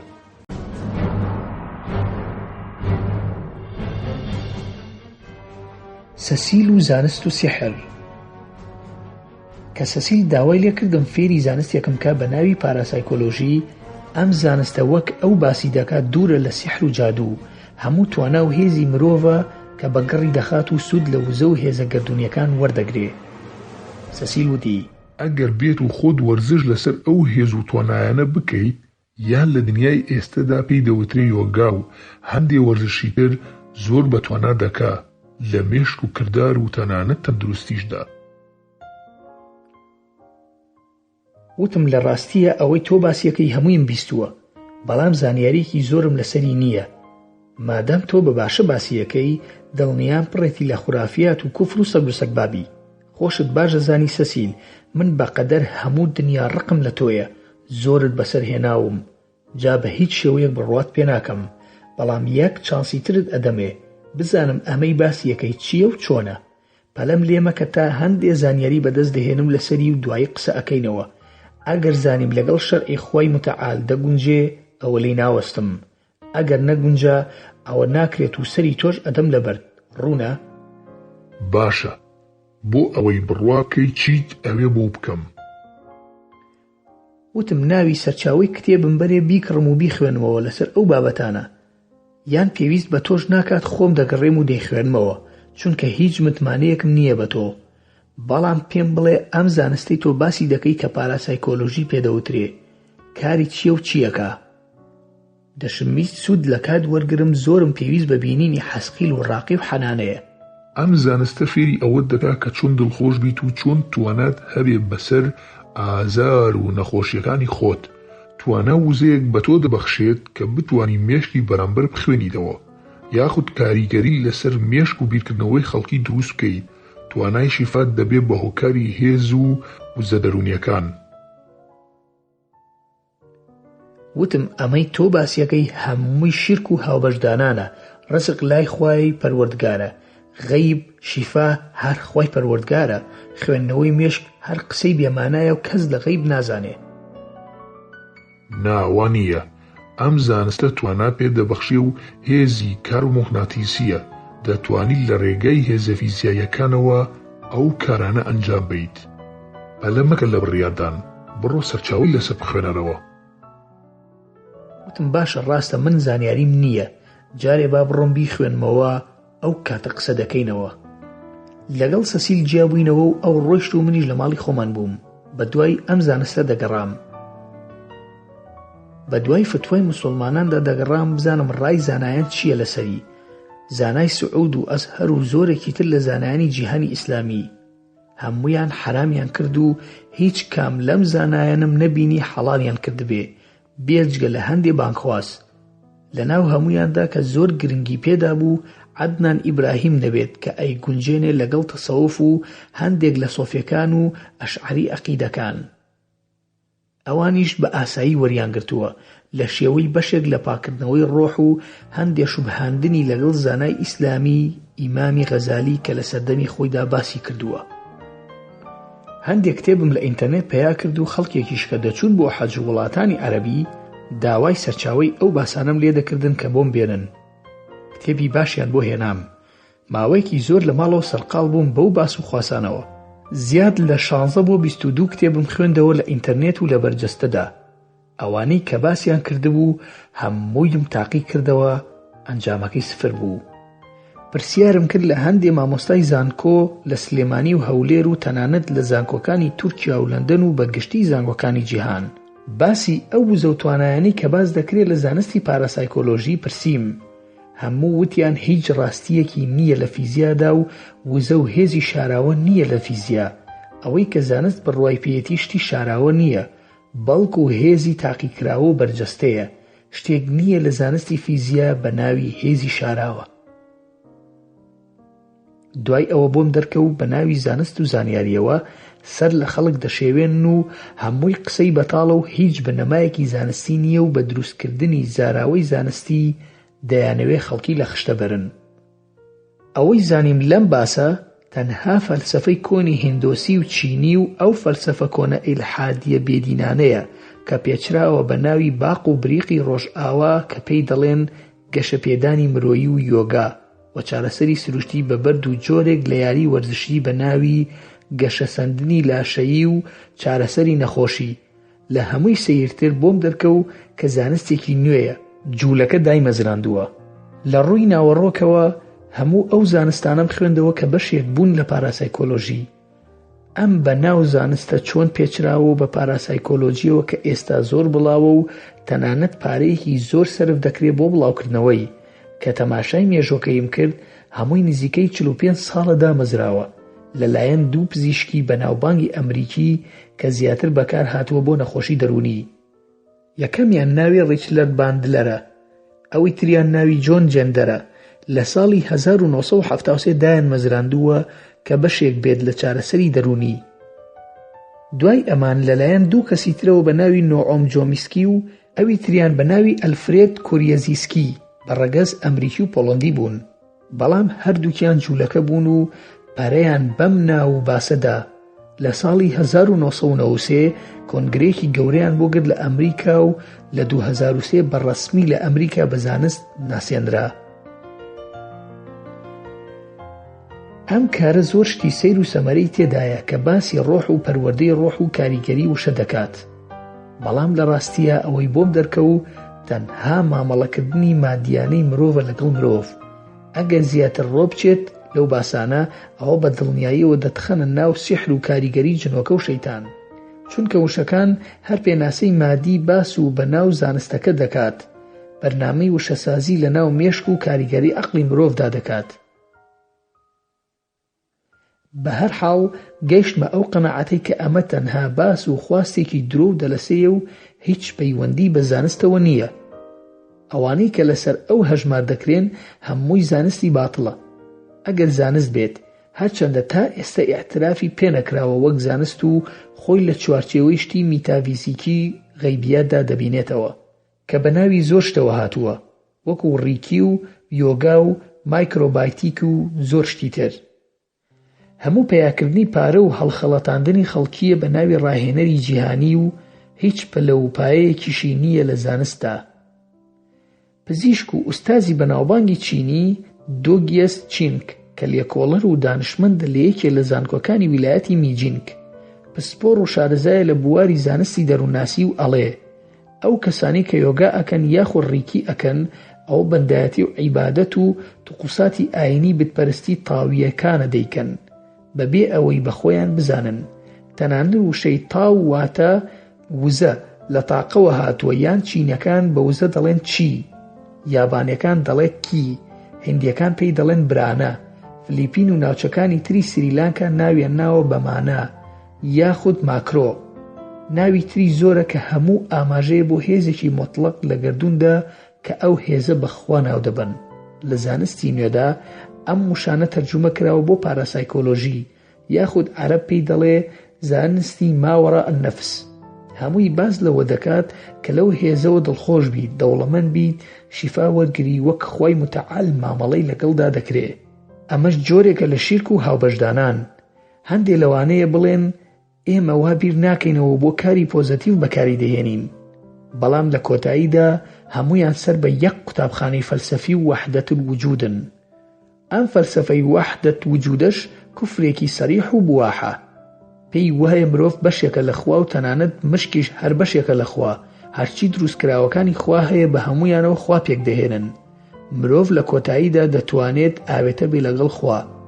ئیتر ئەم فەلسەفەیە ناتوانێت خوای پەروەردگار لە دروستکراوەکانی جیا بکاتەوە. کورت و پوخت هەمووی کوفرە و ئاینی هیندۆسی و چینیەکانە و لەگەڵ سیحر و جادوودا تێکەڵ کراوە بۆ لە ناوبردنی ئاینی ئیسلام و سەرگەردانی خەڵکی بەگشتی. لە کۆتایی ئەوم بۆ دەرکەوت کە زیاتر زلهێزەکانی جیهان وەک ڕووسیا و چین و فەڕەنسا و وڵاتە یەکگرتووەکانی ئەمریکا پاشان ئیسرائیل زۆر گرنگیان پێداوە. لە هەموو وڵاتەکاندا زیاتر سەرقاڵن بەو کارەوە. بەشێکی گەورە و بودجەیەکی فراوانیان بۆ داناوە لە ناو مخابەرەتەکانیاندا و بۆ ئەم کارە لە ناو کاری سیخوڕی و هەواڵگریدا زیاتر پەرەی پێ ئەدەن. چۆنێتی زانیاری و کارکردنی جنۆکە و شەیتانەکان لەو بوارە بەدەستم نەگەیشتووە و هیچی لێ نازانم. هەموو جارێکیش دەڵێم کە هاتن پرسیار لە جنۆکەکان دەکەم، بەڵام کە ئەوان دەبینم دێنە لام زۆر شت هەیە دەمەوێت پێیان بڵێم هەموویم بیر ئەچێتەوە، سەرقاڵم دەکەن بەشتی ترەوە. لە دوای ئەوە بە دوای ئەو زانیاریانەدا دەگەڕام و سەرقاڵ بووم پێیەوە. ئاواتەخواز بووم یەکێ لە جەماعەت ببینم کەس دیار نەبوو. دەچوون بۆ کەناری دەریا یاخود بە تەنها دەچوون بۆ پیاسەکردن بۆ دارستان و چیا و زۆر جێگایتر بەڵکو دەرکەون هەر دەرنەکەوتن. گومانم زۆر بۆ دروست بوو لەسەر قسەکانی سەسیل، بەڵام کە ئەنجامی ئەم قسانەشی مزانی هەمووی درۆ چاواشەکاریە بە ناوی پاراسایکۆلۆجیەوە زۆر گرنگ نەبوو بەلامەوە. ڕۆژێک بە کەشتی سەفەرم دەکرد بۆ جێگایەکی تر هەر لە وڵاتی نەرویج. لە ناو کەشتێکەدا شێخ بەرقانم بینی. لە چێشخانەکەدا دانیشتم و نانی دەخوارد. بەرەو ڕووی ڕۆشتم بوو ئەوەی قسەی لەگەڵ بکەم کە چوومە نزیکی ئەو نەبوو. کابرایەکی نەرویجی بوو کە بەو شێوە بەرەو ڕووی ڕۆشتم ترسا. وتی بە دوای کەسێکدا دەگەڕێیت؟ وتم بەڵێ ببوورە بێزارم کردی، نانیش دەخۆی، لە هاوڕێیەکی خۆمە چویت. بەڵام هەستم ئەکرد لە نزیکمە و شێخ بەرقان ئاگادار مەکاتەوە کە ئەیەوێ بمبینێ.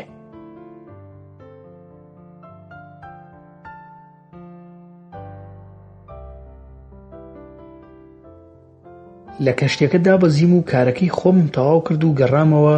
شێخ بەرقان هەر نەبوو دەرنەکەوت. ماوەیەکی زۆریشە سەسیل دەرناکەوێ و هەموو هەرونن. لە دڵی خۆما وتم بڵێ سەسیل ڕاستکات، زانی بێتیان من زانیمە بۆیە ناوێرن خۆیان دەرخەن. بە هەر حاڵ چەند ڕۆژێکی مام بوو بۆ ڕەمەزان. خەریکی خو ئامادەکردن بووم بۆ مانگی ڕەمەزان و وتنەوەی دەرس و دەور لەم مانگە. یەکەم شەوی ڕەمەزان کە بۆ بەیانی وترا ڕەمەزانە، دەستم کرد بە نوێژی تەراویح و دوعای مانگی ڕەمەزانم خوێند. لە دوای تەوابوونی نوێژی تەراویح لە مزگەوتەوە دەگەڕامەوە بۆ ماڵ. تەماشا ئەکەم حەسقیل لەسەر سوچی کۆڵانێک وەستاوە. دەڵێ: شێخ مەخوان، ڕەمەزان مبارەک. وتم: کوڕە حەزە گیان، ڕەمەزان مبارەک، شەوال مبارەک، محەڕەمت مبارەک، هەرچی مانگە مبارەکت بێەوە. تۆ لەکوێی؟ وەڵڵا حەمە ماکوان. شێخ بەرقان وتی مەچن بۆ لای ماکوان تا ڕەمەزان. وتم: بۆچی تا ڕەمەزان؟ ئەمە چییە ئەم فەلسەفەیە؟ ئەڵێ خەڵکی سلێمانیش کاریگەریان لەسەر تۆ داناوە. حەزە گیان وا بە منەڵی حەمە ماکوان. سوێن بەخوا بیرم ئەکردی کە ئەمبینیت حەزمە کرد بێم بۆلات، نەشمەوێرا قسەی شێخ بشکێنم. ئەو وتی نەچن بۆ لای ماکوان چونکە ئێستا گومانی بۆ دروست بووە لەسەر قسەی سەسیل، وا ئەزانێت کە ئێمە جاسووسین. با ئەو گومانانە بە تەواوی نەمێنێت، ئەوە منیش لە ڕەمەزاندا هاتم و سەسیل بەستراوەتەوە و لە جێگایەکدان تا ئەم مانگە تەواو نەبێ بۆی نییە بێتە دەرەوە. بە نێزەک و شیهاب خوای گەورە دەیان سووتێنێ، جا هەموو کۆت و زنجیر دەکرێن تا ئەم مانگە تەواو ئەبێ. دواییش جەماعەت دێن بۆلات. شێخ ئەیوت دەرسەکانی بگۆڕێت بۆ ڕەمەزان، شتێکی تر باس بکات. وتم: کەی دێن بۆلام؟ قسەی سەسیل زۆر کاریگەریشی نەبوو بۆ زانیاریت. وەڵڵاهی نازانم، ئەوە لە دەست شێخ بەرقاندایە. شەو درەنگە بڕۆ ئیسراحەت بکە و بەیانی ئەچی بۆ کار، بەڵام قسە هەر کاریگەری هەیە. وتم: حەزە گیان، خۆشحاڵم. بە پێکەنینەوە وتم: تو خوا خیانەت و شتی وام لێ مەکەن. خۆشم ئەوێن ڕەفیقین، با بینمان بمێنێ بۆ یادگاری خۆشە. بەڵکو خۆی پەروەردگار لەبەر برایەتیمان لە قیامەت لە ژێر عەرشی خۆیان کۆمان کاتەوە حەوبرا. حەسقیلی بە پێکەنینەوە وتی: لەخوا بترسە، ئیتەقی الله وەک خۆت ئەڵێی. دوو ئەوەندەی مخساری برام و منبیلی خوشکم لە دڵما خۆشەویستی. وتم: وەڵڵاهی حەزە گیان، ئەمەش نوێ بوو. دوو ناوی خۆشن، مخسار و منبیل. خوا لێت نەسێنێ ئەگەر ماون. حەزە وتی: ڕۆحی حەمە ماکوان، هەردووکیان ماون و منبیلی خوشکم ئەتناسێ. لەم ڕۆژانەدا لەگەڵ حەنانەی گوێیان لە تۆ بوو کە دەفەکەت لێ ئەدا و سرودت ئەوت بۆ ئەنای کچت. مخساریش هەر دەتناسێ و لەگەڵ خۆمانە قوتابی شێخ بەرقانە. وتم: دەی باشە حەوبرا، سڵاومان بگەێنە. ئەسەلام عەلەیکوم. وعەلەیکم ئەسسەلام.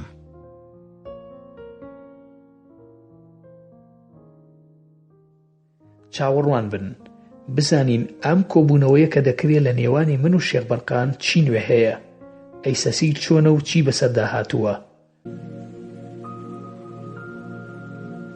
مەملەکەتی شەیتان بەشی دووەم، زنجیرەی 11 و کۆتایی.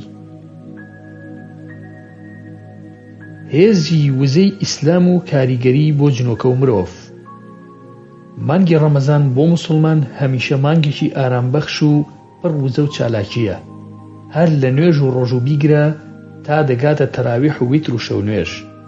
ئەو مانگی ڕەمەزانە زۆر خۆشحاڵ بووین. هەموو ساڵەکانی مانگی ڕەمەزان هەر مای خۆشحاڵی بووە. ڕەمەزانی ساڵی 2016 بووم زۆر خۆش بوو. لە هەمووی خۆشتر زانستی نوێ و زانیاری نوێ بوو وەرم گرت لەسەر ئەم ئاینە و ناساندنی کەسانی نوێ بوو بۆ من. لە شەوەکانی لەیلەتول قەدردا تا نوێژی بەیانی مامەوە لە مزگەوت و هەرچەندە بە هۆکاری ئەوەی کە ڕەمەزان دەکەوێتە هاوینەوە شەوانی کورد بوو، بەڵام هەر تاموچێژی تایبەتی خۆی هەبوو. زۆر شەو کاتژمێر 2:45 دقیقە کە لە مزگەوت نوێژی بەیانیمان دەکرد بەرەو ماسیگرتن دەچووم. لەوێدا لەسەر دەریا ئەو سوورەت و ئایەتانی لەبەرم بوون دووبارەم دەکردەوە تا کاتژمێر 4-5 بەیانی بەتەنها دەگەڕام. یاخود کتێبێکم دەبرد و دەمخوێندەوە و ئینجا دەهاتمەوە بۆ ماڵەوە تا ماندوو دەبووم. شەوی 23 ڕەمەزان بوو. لە کەنارێکی دەریا دانیشتبووم بە ئارامی و بە دەنگی بەرز قورئانم دەخوێند. دەمەوبەیانەیەکی زۆر ئارام و خۆش بوو. لەپڕ کۆمەڵێک خەڵک لە دوورەوە لە پشتمەوە دەرکەوتن و دەنگیان دەهات و منیش دەنگی خۆم ئارام کردەوە. ئەوەندەی گوێم پێ نەدان و دوور بوون لە منەوە. ئەگەر بەبێ بەهات نایەتە لای من بەلای کەمەوە 5 دەقیقە ڕێگا لە من دوور بوون. بەڵام کە سرم داخست و بەرزم کردەوە تەماشام کرد، شێخ بەرقان و ڕاقی و حەسقیل و کۆمەڵێکی تر لەگەڵ شێخ بەرقاندا لە پشتمەوە وەستاون و سڵاویان کرد و منیش وەڵامم دانەوە. بە پێکەنینەوە وتم: ئەوە کوێ ڕاگەیشتنە لام؟ ماشەڵڵا دڵی جنۆکەن. شێخ بەرقان وتی: دەنگ و باست چۆنە لەگەڵ ڕەمەزان؟ ماندوو دەبیت؟ وتم: ماندوو دەبین، بەڵام کاریگەریەکی ئەوتۆی نییە شێخ گیان. شێخ وتی: ئەی ماڵە ئاوا بێ، ڕۆژ نابێت لە پێوەری خۆی دەرچێ. ئێوە جاری وا هەیە 19 بۆ 20 کاتژمێر بە ڕۆژوو دەبن، پێوەری ڕۆژ ئاستەمە لە 16 کاتژمێر دەرچێ. وتم: وەڵای یا شێخ. وتم: یا شێخ، فتوایەکی وا دراوە کە گوایە لەگەڵ سعودیە بشکێنرێ، بەڵام ئەو فتوایە وابزانم دەقیق نییە و لێرە لەلایەن زۆربەی مزگەوتەکان و ڕێکخراوە ئیسلامیەکان ڕەت کراوەتەوە. نا، ئاگام لەو فتوایەش هەیە، مەبەستم ئەوە نییە. ئەوە بە دڵنیاییەوە جائیز نییە، بەڵام مەبەستم ئەوەیە کە هەندێک گۆڕانکاری لە کاتەکاندا بکرێ، چونکە ئەو کاتانەی کە خۆی گەورە دایناوە مەبەست تەنها پێوەرە. سوبحان الله، مسلمانی ئێستا وای لێ هاتووە مانگ و ڕۆژیش دەپەرستێ. ئەو قیاسە بۆ سەردەمی خۆی بووە کە پێوەری سەعاتیان بۆ دیاری نەکراوە. ئەی ئێستا کاتژمێر هەیە، بۆ پێوەرە نایکەن لەسەر فەرمودەی پێغەمبەری خوا صلی الله عليه وسلم کە لە باسی دەجال لی دەپرسن ڕۆژی یەکەمی بە ساڵێک دەڕوا. هاوڵان ڕەزامەندی خوایان لێبێ فەرمویان: ئەی نوێش چۆن بکەین ئەو کاتە؟ فەرمووی: کاتی بۆ دیاریکەن. ئەوەش باشترین بەڵگەیە کە بتواندرێ کات دیاری بکرێ لەم وڵاتە ئەسکەندینافیانە. وتم: ئاخر ئەوە کاری یەک کەس نییە و ئیشی موفتی و مزگەوتەکانی ئەوروپایە. من تەداخل ناکەم لەو باسانەدا. لەگەڵ لیژنەی فتوای ئەوروپا دەڕۆم، جێگەی متمانەی منن. تو واز لەوە بهێنە پێم بڵێ جیاوازی ئێوەی جنۆکە لەگەڵ جنۆکەکانی تردا چییە و ئەوان چۆن لەم مانگە دەبەسرێنەوە و ئێوە ئازادن. ئەم باسە بۆ من زۆر گرنگە، هەر چەندە دەچێتە باسی غەیبیاتەوە. ئەگەر تاوانبار دەبم ئاساییە باسی نەکەیت. نا، تاوانبار نابی، ئاساییە، چونکە ئەو زانستە دەتوانم من ئیجتیهادی خۆمت بڵێم ئەوەی بڕوای پێکرد وەریگرتووە، ئەوەشی بڕوای پێ نەبوو ئازادە. وتم: بە دڵنیاییەوە شێخ گیان، من بە هەند وەری دەگرم و پێدەچێت لە داهاتووشدا بڵاوی بکەمەوە. ماڵی تۆ نەشێوێت و ئاوەدان بێ. لە کتێبەکەتدا زۆربەی جنۆکەکان هاوکاری دەکەن ناوت ناوە مەملەکەتی شەیتان. ئەی بۆ ناوی نانی مەملەکەتی پەریەکان یا جنۆکەکان؟ وتم: وەڵڵاهی یا شێخ، ناوەکەی زۆر سەرنجڕاکێش بوو. هەر چەندە خۆش دەزانی من لەگەڵ شەیتانەکان کەوتمە قسە سەرەتا. خۆی گەورە ڕەحمی بە من کرد، ئێوە هاتنە ناوەوە. ئەم ناوەش زۆر زەرری دێداوم. تەنانەت لە کوردستان ڕێگەیان نەئەدا چاپی بکەم، دەیانوت مەبەستت یەکێتی و پارتیە. ئەوەش دەکەوێتە ناوزڕاندن و قسەی ناشرین و تەشهیر. وتم: بیخوێننەوە ئینجا لیژنەکەتان قسەی لەسەر بکە. بۆ نەیان خوێندبەوە؟ وتم: نەوەڵا، هەر لەسەر بنەمای بەرگی کتێبەکە ڕەفزیاندا بوومێ. تا چوون قسەم لەگەڵ کتێبخانەی گشتی کرد لە سلێمانی و لەگەڵ بەڕێوەبەری گشتی کتێبخانەکەدا کە ناوی کاک ئالام بوو، کوڕێکی بەڕێز بوو. زوو هات بەدەنگمەوە. باش بوو ئەو موافقەتی بۆ کردم و دیار بوو ئیحراج بوو لە مۆزەفەکانیشی. کاک ماکوان، بۆ پرسیارەکەت دەمەوێت ڕاستیەک هەیە بیزانیت قورئان هێز و تۆنا وزەیە. کەم لە مسلمانان عەقڵیان بەوە بشکێت کە قورئان وزەیە. خۆی گەورە تەحەدای بێدین و خوانەناس و قوڕەیش و هەموو ڕۆشنبیرە جیهانیەکان دەکات بە قورئان. دەفەرمێ سوورەتێک یا 10 سوورەت بهێنن، خۆ بەتەنها سوورەتی کەوتەر 3 ئایەتە. شاعیر هەبوو لەو سەردەمەشدا دەیتوانی چەندی ڕێک بهێنێت و بڵێ منیش قورئانم نووسی. یاخود مسەیلەمەی درۆزن قورئانی دانا لەسەر وەزن و فەعیلی قورئان. بەڵام ئایا کەس وەک قورئان وەریگرت وتیان ئەمە هاوشێوەی قورئانە؟ وتم: بە دڵنیاییەوە نەخێر.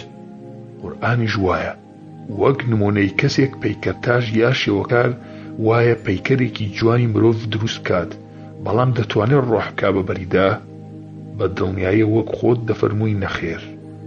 قورئانیش لەو توخمەیە کەلامی خۆی گەورەیە و پاشان وزە و هێزی تایبەتی هەیە.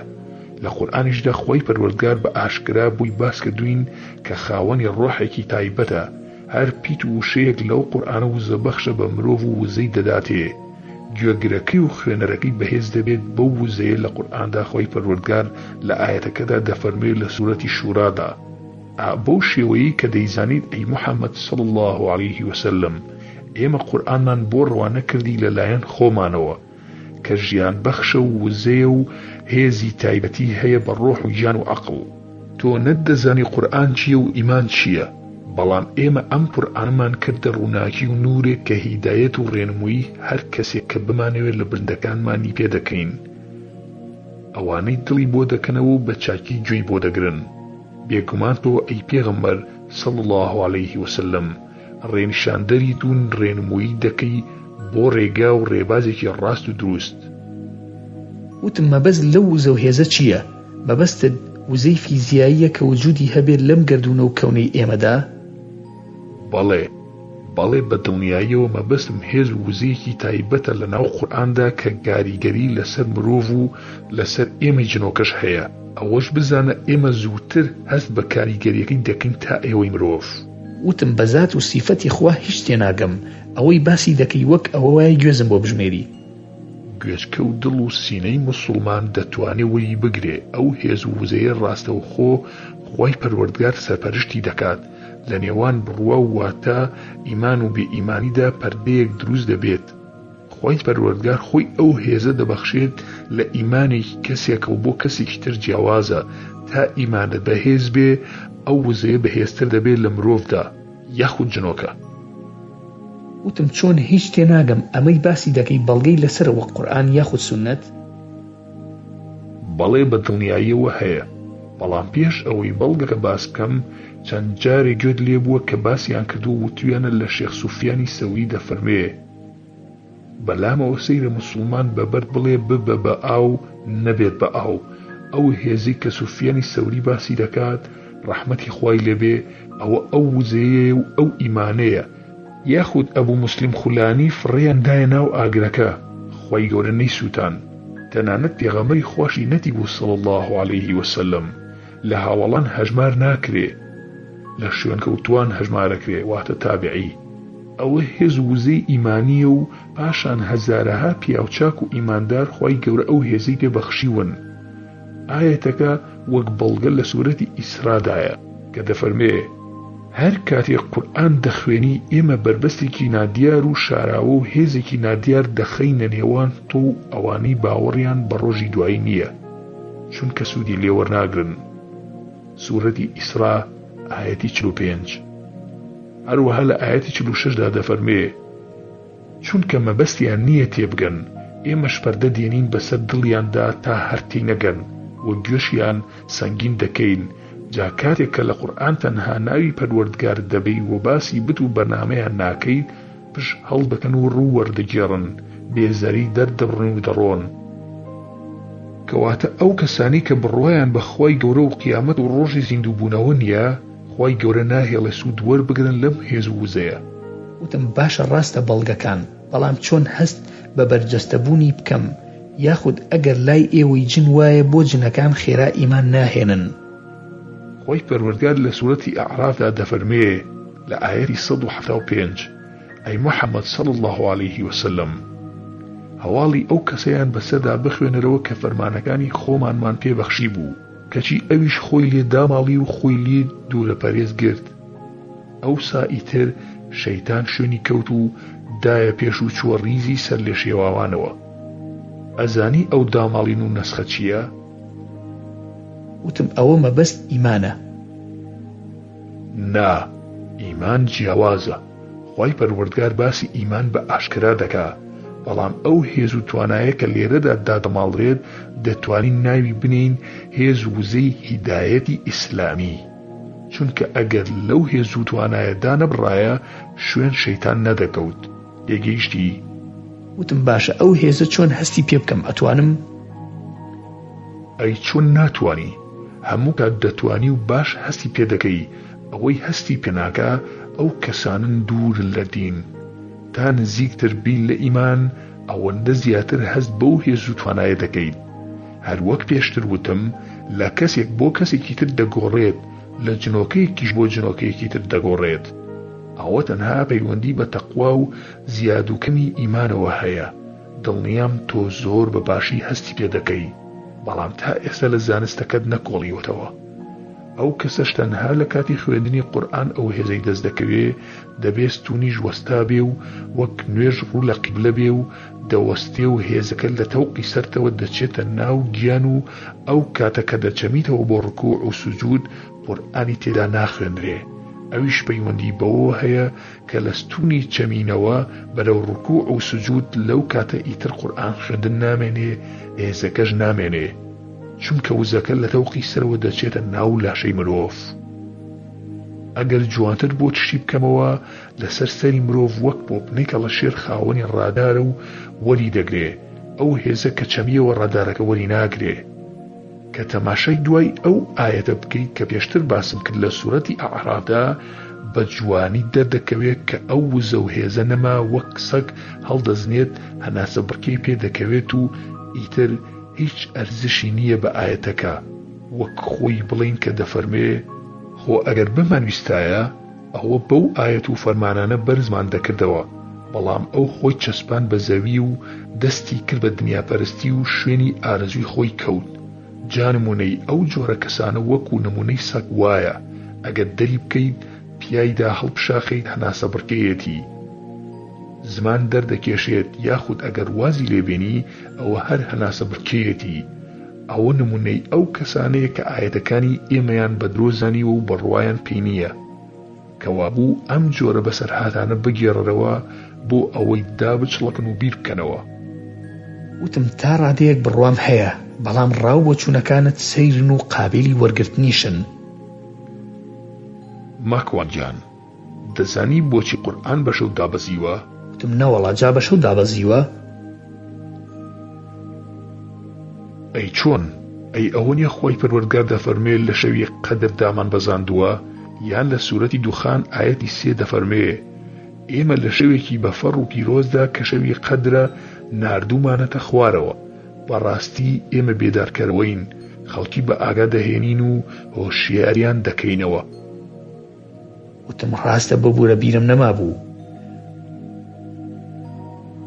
خۆ من دەزانم دەیزانی بەڵام تۆ کە ئێمە دەبینی زۆر شتت بیر دەچێتەوە ئەوەش پەیوەندی هەیە بە خۆتەوە ماکوان زۆر بە دوای زانستەوەی ئەوەندەت لە مێشکدایە وەک شەپۆلی دەریا مل ئەیات وا مەکە فریای تەکەویت بە پشتیوانی خوا چونکە زۆر گەڕان بە دوای شتێکدا ئەگەر خۆت کۆنەکەیتەوە لەگەڵیدا ئەوە لە ناوت دەبا ئێمە تازە لەگەڵتین و برا و کەس و پشتیوانتین بە ئیزنی خوا مەگەر ڕۆژی خۆت تەواو بوو بێت دەنا هەرگیز ناهێڵین بە پشتیوانی خوا هیچ کەم لە شەیتانی ئینس و جن زەفەرت پێبەرن وەک وتم مەگەر قەدەری خۆی گەورە قەدەرتی تەواو کرد بێ وتم خۆی گەورە پاداشتی خێرتان باتەوە ئەوە لە چاکەی خۆتانە خۆی گەورە هەموو لایەک مەحفوظ بکات بەس قورئان حیکمەتی چییە بە شەو هاتوۆتە خوارەوە لەبەر ئەوەی ئەو مادەی هێز و توانایە لە قورئاندا بۆ مرۆڤدا هەیە بە شەو زیاتر کاریگەری دەبێت و کار دەکات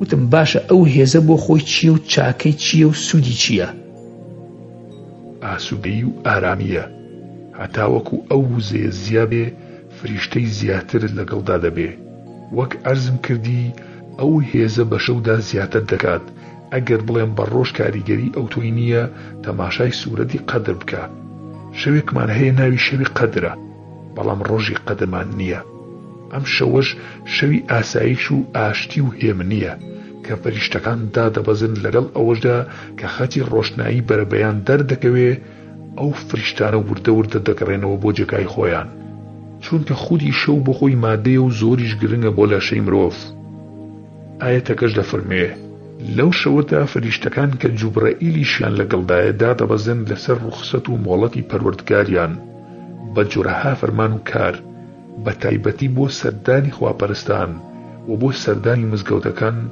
بۆ گوێگرتن لە قورئان و هەتا دێت. ئەو شەوە سەلام و ئاسوودەیی و ئاشتی و ئاسایش و ڕەحمەت و میهرەبانیە هەتا کاتی بەرەبەیان. پێغەمبەر صلی الله عليه وسلم فەرموویەتی: من قام ليلة القدر إيمانا واحتسابا غفر له ما تقدم من ذنبه. واتا ئەوەی لەیلەت القەدر بەخوا پەرستی و یادی خوا بباتە سەر بە ئیمان و باوەڕی دامەزرا و بە تەمابوونی پاداشت و ڕەحمەت خوای گەورە لە هەموو گوناهی ڕابردووی خۆش دەبێ. بوخاری مسلم ڕیوایەتیان کردووە. کاک ماکوان، شتێکت فێر دەکەم لە ژیان تا سوودی زۆر لێوەربگریت، خەڵکیش سوودی لێوەربگرن.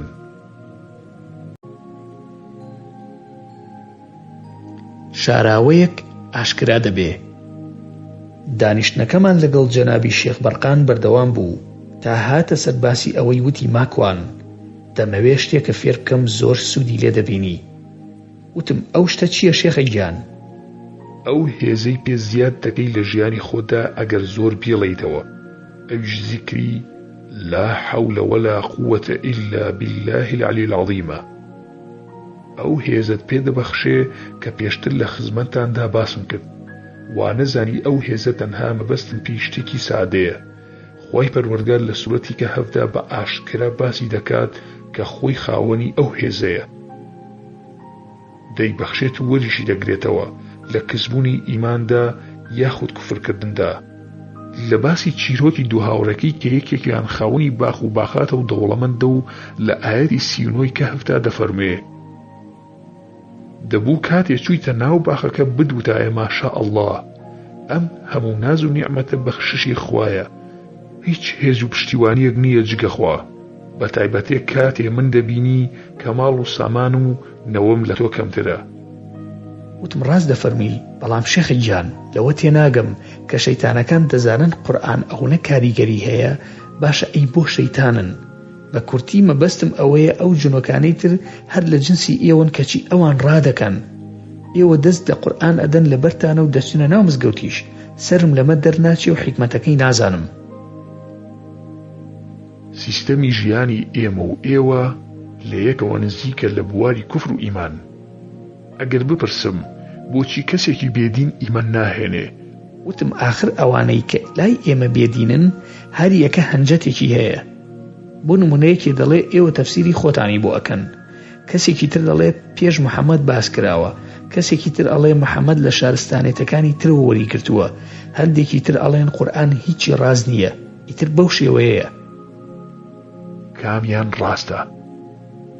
وتم هیچیان، هەمووی لە جاهیلی و بێمەشکی خۆیانە کە قسە وەرناگرن، بەڵام کاریگەری شتێکی وایان لەسەر نییە کە وەک ئەوەی ڕەمەزان نەتوانن بێن بەلای موسڵماندا ئەبەسترێنەوە. مەبەستەکەی من ئەوەیە ئەو جنۆکانە کە دەزانن قورئان ئاوا کاریگەری هەیە لەسەریان بۆچی موسڵمان نابن؟ ئەگەر تەماشایەکی هەردوو لا بکەی هەر وەک یەکە. ئەوانەی ئێوە هەنجەتی زۆر بێمانە دەهێننەوە، ئەوانەی ئێمەش جاهیلەتیان هەیە و جەهالەتەکەشیان گەشتوتە ئەو پەڕی. دڵی ئێمەی جنۆکە وەک ئێوەی مرۆڤ نییە کە نیەتی تیابێ یا خوێن بەرێ و خوێن بێنێ. دڵی ئێمە وزەیەکی بارگاوی دەهێنێت و دەبا تا ئەم لاشە ناسک و شەفافەمان زیاتر کار بکات بۆ کوێ بمانەوێ لە کەمترین کاتدا بڕۆین. تەنها مێشکی بیرکردنەوەمان هەیە، بیرکردنەوەش لای ئێمە زۆر لاوازە. ئەو جنۆکانی کە دەگەنە ئاستی بیرکردنەوەی باش ڕاستەوخۆ موسڵمان دەبن، یان بەداخەوە ئاینەکانی تر هەڵ ئەبژێرن و دژی موسڵمانەکانیش دەوەستن. زۆرترین جنۆکەت ئێستا جوولەکەن و سەر بە ئاینی یەهودیەکانن. ئەوەش هەرکاری شەیتانە. هەنجەتەکانی شەیتان بۆ ئەوانی کە مەسیحی و جوولەکەن بریتیە لەوەی کە موسڵمانەکان زۆر پیسن، خۆتانی لێ دوور بگرن لەو مانگانەدا تەنانەت خۆتان ببەستنەوە بۆ ئەوەی پیسایی ئەوانتان بەرنەکەوێ، یان دەڵێن ئەوە گەورەی ئەرشی ئیبلیس یاخود ئەزازیلە بەسەریانەوە کە دووریان دەخاتەوە لە موسڵمانان بۆ ئەوەی لەو مانگەدا تووشی ناڕەحەتی نەبن. زۆر هەڵخەڵاتاندنی تریان هەیە، یان پێیان دەڵێن لەو مانگە بۆیە دوور دەخرێنەوە ئەوە بەندایەتیکردنە بۆ ئیبلیس. خۆ کۆمەڵەکەی ئیبلیس بەوە زیاتر بڕوایان بە جنۆکەکانی خۆیان هێنا و دەڵێن بڕۆن بۆ لای خەڵکی تر ئاساییە، بەس تەنها لە موسڵمانان بەگشتی بەسراونەتەوە. ئاگادار بەماکەوان زۆرێکیش لە زانایان دەڵێ تەنها مەبەست لە جۆری عیفریتەکانە دەنا هەموو شەیتانەکان ناگرێتەوە هەندێکی تر لە زانایان دەڵێ تەنها خودی ئیبلیسە و هەروەها بەڵام بە دڵنیاییەوە لە مانگی ڕەمەزاندا لە موسڵمانان هەموو کە بە ڕۆژوون پارێزراون لە جنۆکەی بێدین لە هەمان کاتدا هەر بۆ زانیاریت هەندێکی تریان باش دەزانن خۆی پەروەردگار حەقە و ڕاستە بەڵام لەگەڵ ئەوەشدا جوندیەکی مخلیسی ئیبلیسن. وتم نازانم باسی چیەکەی. بە هەر حاڵ پێشەوەی ئێوەی مرۆڤ لەسەر زەوی بن ئێمەی جنۆکە بوونمان هەبووە هەموو چاوەڕێ بووین کە ئاوەدانی زەوی و خلافەتەکەی بکەوێتە دەست ئێمەی جنۆکە پێشمان وابوو لە هەموو دروستکراوەکاندا باشترین واشمان پێی پێدەبرد کە مادام ئیبلیس بەرز کراوەتەوە بۆ پلەی فریشتە ئەوا پێدەچێت جنۆکە بگاتە پلەی ئەوان و بەرزتریش بەڵام کە خۆی گەورە خلافەتەکەی دایە ئادەم و کتێبی بۆ نارد پێغەمبەری ئێمەش هەر لە ئێوە بوو هەندێ لە لووتبەرزە شەیتانەکان ئەو ڕۆژەیان پێقبوڵ نەکرا ئیتر لەو کاتەوە تا ئێستا ئیبلیس کار بۆ ئەوە دەکا کە مرۆڤایەتی لەناو بەرێت و خۆی لە جێگایدا خۆی حکم کە خۆی دەوری خوا ببینێت لەسەر زەوی ئاواتی ئەوەیە مرۆڤ لەناو بەرێ و کافر و بێدینیان بکە مەرج نییە بە دوای مردنیاندا بگەڕێ بەسە بۆ ئەو گرنگە کە خوا نەپەرستن شیرک دروست بکات هەموو شتێ بکات تەنها خەڵکی ئیسلام نەبێ. وتم واتە ئەو جنۆکانش هەموو دەزانن کە وایە؟ بەڵێ بەداخەوە زۆربەیان دەزانن و زۆرێکیشیان هەڵخەڵەتێنراون بۆ نمونە ئیبلیس ئەوانیشی سەرگەردان کردووە بەوە کە لە کۆتاییدا تەوبەت دەکا و خوا لێی خۆش دەبێ ئەوەی کە موسڵمان و ئیسلام دێڵێ ڕاز نییە ئەوە هێز و قودرەتی خوایە دراوە بە من زۆر هەنجەت و شوبهات و شتی تر بڵاو دەکاتەوە بۆ خۆی و بۆ ئەندامەکانیان تێگەیشتی ماکوانگیان. وتم تا ڕادەیە ڕوونە لام بەڵام ئەی لێی ناپرسن بەڵگەیەک شتێک هەروە دەمێنێتەوە؟ نا بە دڵنیاییەوە زۆریان موسڵمان دەبن بەڵام هەندێک لەوانە شەیتان بەخوا دەزانن هەز دەکەن ئەو خۆی ئەم گەردونەیە بۆ زانیاریشت شەیتان لاسایی خوا دەکاتەوە پەنا دەگرم بە ذاتی پەروەردگاری حەق. وتم چۆن لاسایی دەکاتەوە؟ ئەزانی شەیتان داوای چی کرد لەخوا؟ وتم بەڵێ بێگومانمانەوە تا ڕۆژی قیامەت. ڕاستە بەڵام خوای پەروەردگار بە قسەی نەکرد هێشتیەوە تا ڕۆژی نادیار هەندێک داوای تریشی لێ کرد ئەوانیشی بە قسە نەکرد بەڵام لە بەرامبەریشیدا شتی زۆری پێبەخشی خوای گەورە. وتم وەکو چی؟ ئەو داوایانە بریتی بوون لە یەکەم کە بەشدار بێت لە سەروەت و سامان و ماڵ و منداڵی مرۆڤ خوای گەورە پێبەخشی. وتم چۆن شتی وا دەبێ؟ زوو شتت لەبیر دەچێتەوە مامۆستا ماکوان با چیرۆکەکەت بۆ باس بکەمەوە لە سورەتی ئیسرا چەند ئاەتێکە ئەوەی کە من دەیڵێم بەڵگەی قورئانە خوای پەروەردگار لە ئاەتی 61 لە سورەتی ئیسرادا دەفەرمێ بیریان بهێنەرەوە کاتێ بە فریشتەکان منوت ئادەی سوژدە بەرن بۆ ئادەم هەموو سوژدەیان برد جگە لە ئیبلیس کەوتی ئایا سوژدە بەرن بۆ ئەو کەسی کە لەگەڵ و خاک دروستت کردووە؟ شەیتان بێشەرمانە وتی ئەمەیە کە لە من ڕێزدارترە خۆ ئەگەر بمهێڵێ تا ڕۆژی قیامەت شەرت بێ هەموو نەوەکانی گومڕا و سەرگەردان بکەم جگە لە کەمێکیان کە دەسەڵاتم بەسەریاندا نییە. خوای گەورە فەرمووی بڕۆ ئەوەی شوێنی تۆکەوێ ئەوە دۆزەخ پاداشتی هەمووانتانە بێگومان پاداشتێکی مسۆگەرە و جێگای هەمووتانی تیا دەبێتەوە. خوای گەورە فەرمووی بڕۆ چیت لە دەست دێ درێغی مەکە هەر کەس کە توانیت لەو بەدبەختانە بە بانکردن و هاندانیان بۆ تاوانکاری پاڵیان پێوە بنێ بەهۆی لەشکر و پیادەی خۆتەوە هێرشیان بۆ بەرە هاوبەشیان بکە لە ماڵ و سامان و منداڵ و نەوەیاندا ئەوەندە بەڵێن و ئومێدیان بدەرێ سەریان لێ بشێوێنە بەڵام بەڵێن و هاندانی شەیتان جگە لە فریودان و فێڵکردن هیچ شتێکی تر نییە. بەڕاستی بەندەکانی من ئەی شەیتانی نەفرین لێکراو تۆ هیچ دەسەڵاتێک نابێ لە سەریان هەوڵ و کۆششی تۆ کاریان تێناکە پەروەردگاری تۆ ئەی ئیماندار بەسە بۆ پارێزگاری و پاراستنت. وتم وایە ئەی ئەوەی دووەم چییە؟ داوای کرد لە ناو ماڵی موسڵماناندا بژی خوای گەورە وتی تەنها لە حەمام و تەواڵێتەکانیاندا دەتوانی ژیان بەریتە سەر پێغەمبەریش صلی الله عليه وسلم فێری کردین لە کاتی چوونەتەوە لێت و حەمام بڵێین اللهم إني أعوذ بك من الخبث والخبائث و لە کاتی هاتنە دەرەوەماندا بڵێین غوفرانك. داوای کرد لە خوای گەورە قورئانێکی بداتێ واتە ببێ بە خاوەنی کتێب خوای گەورە شیعر و هۆنراوەی داوەتێ. وتم جاخۆ منی شیعر دەنووسم واتە شەیتانم؟ نا، مەبەستەکە ئەو کەسانن کە شیعر بە خراپی بەکاردەهێنن بۆ مەرامی سەر لێ شێواندن. خۆی گەورە لە قورئاندا باسی دەکات بۆمان لە سوورەتی شوعەڕا. ئەفەرمێ ئایا پێتان بڵێم شەیتانەکان دادەبەزنە سەر کێ؟ دادەبەزنە سەر کەسانێکی بوختانچی و تاوانبار و گوناهکار، جادوگەران گوێ بۆ شەیتانەکان دەگرن و زۆر بەشیان درۆزنن، سەرگەردان و سەرلێشێواویان دەکەن و شوێن شاعیران دەکەون. ئایا نابینی کە ئەوانە لە هەموو دۆڵێکدا سەر هەڵدەدەن و لە هەموو شتێک دەدوێن؟ ئەوانە شتێک دەڵێن بەکردەوە نایکەن، کردار و گفتاریان دوورە لە یەکەوە. جگە لەوانیان کە باوەڕیان هێناوە و کار و کردەوەی چاک ئەنجام دەدەن و یادی خوا زۆر دەکەن بەو توانایی کە هەیەە. پشتیوانی لە ئیمانداران دەکەن کاتێک ئەستەمێکیان لێ بکرێ، سەرنجام ئەوانەی ستەمکارن دەزانن کە چۆن ژێرە و ژوور دەبن و تیا دەچن. وتم تێگەیشتم ڕوونە، ئەی خاڵی پێنجەمی هەیە؟ بەڵێ هەیەتی و زیاتریش. ئیبلیس داوای کرد خوای گەورە بانگی پێ ببەخشێ، خوای گەورەش موزیکی پێبەخشی. ئیبلیس داوای ئارامی و زیکری کرد، خوای گەورە سەرخۆشی پێبەخشی.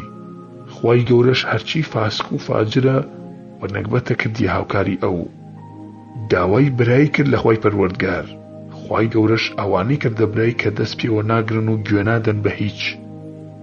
نۆیەم داوای کرد لە خوای پەروەردگار کە ئێوە ببینێ، بەڵام ئێوەی مرۆڤ ئەو نەبینن.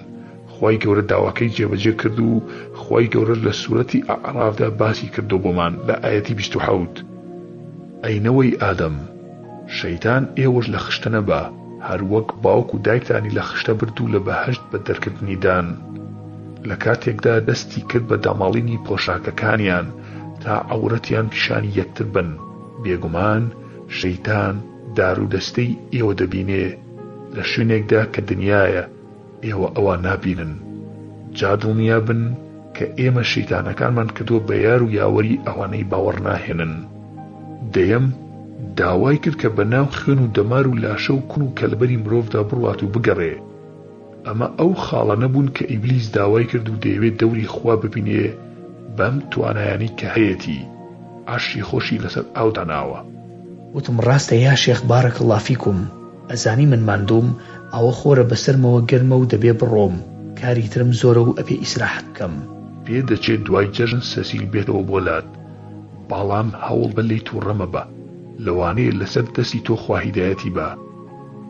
وتم بۆ هیچت بیستووە یا شێخ؟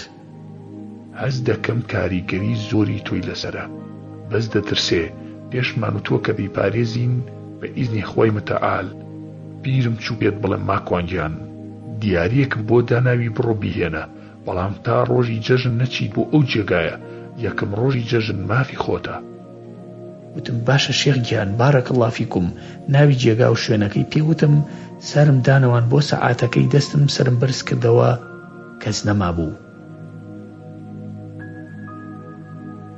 جارێ ماوێتی لەگەڵ ما بن بزانن چیم دەستکەوتووە دوای جەژن چی ڕۆ ئەدا.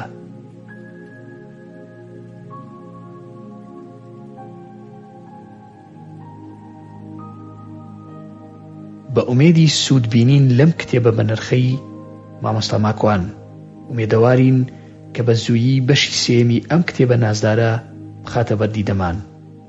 زۆر سپاسی هەموو ئەو کەسولایەنانە دەکەم بە گشتی کە هاوکارە بوون لە تۆمارکردنی ئەم کتێبە بە نرخەدا، و زۆر سپاسی تایبەتیم بۆ مامۆستا ماکوانی بەڕێز. تا بەرهەمێکی تر لەگەڵ ڕێزی بەڕێوبەرانی چەناڵی جیهانی دەنگەکان بەخواتان ئەسپێرم. خواتان لەگەڵ.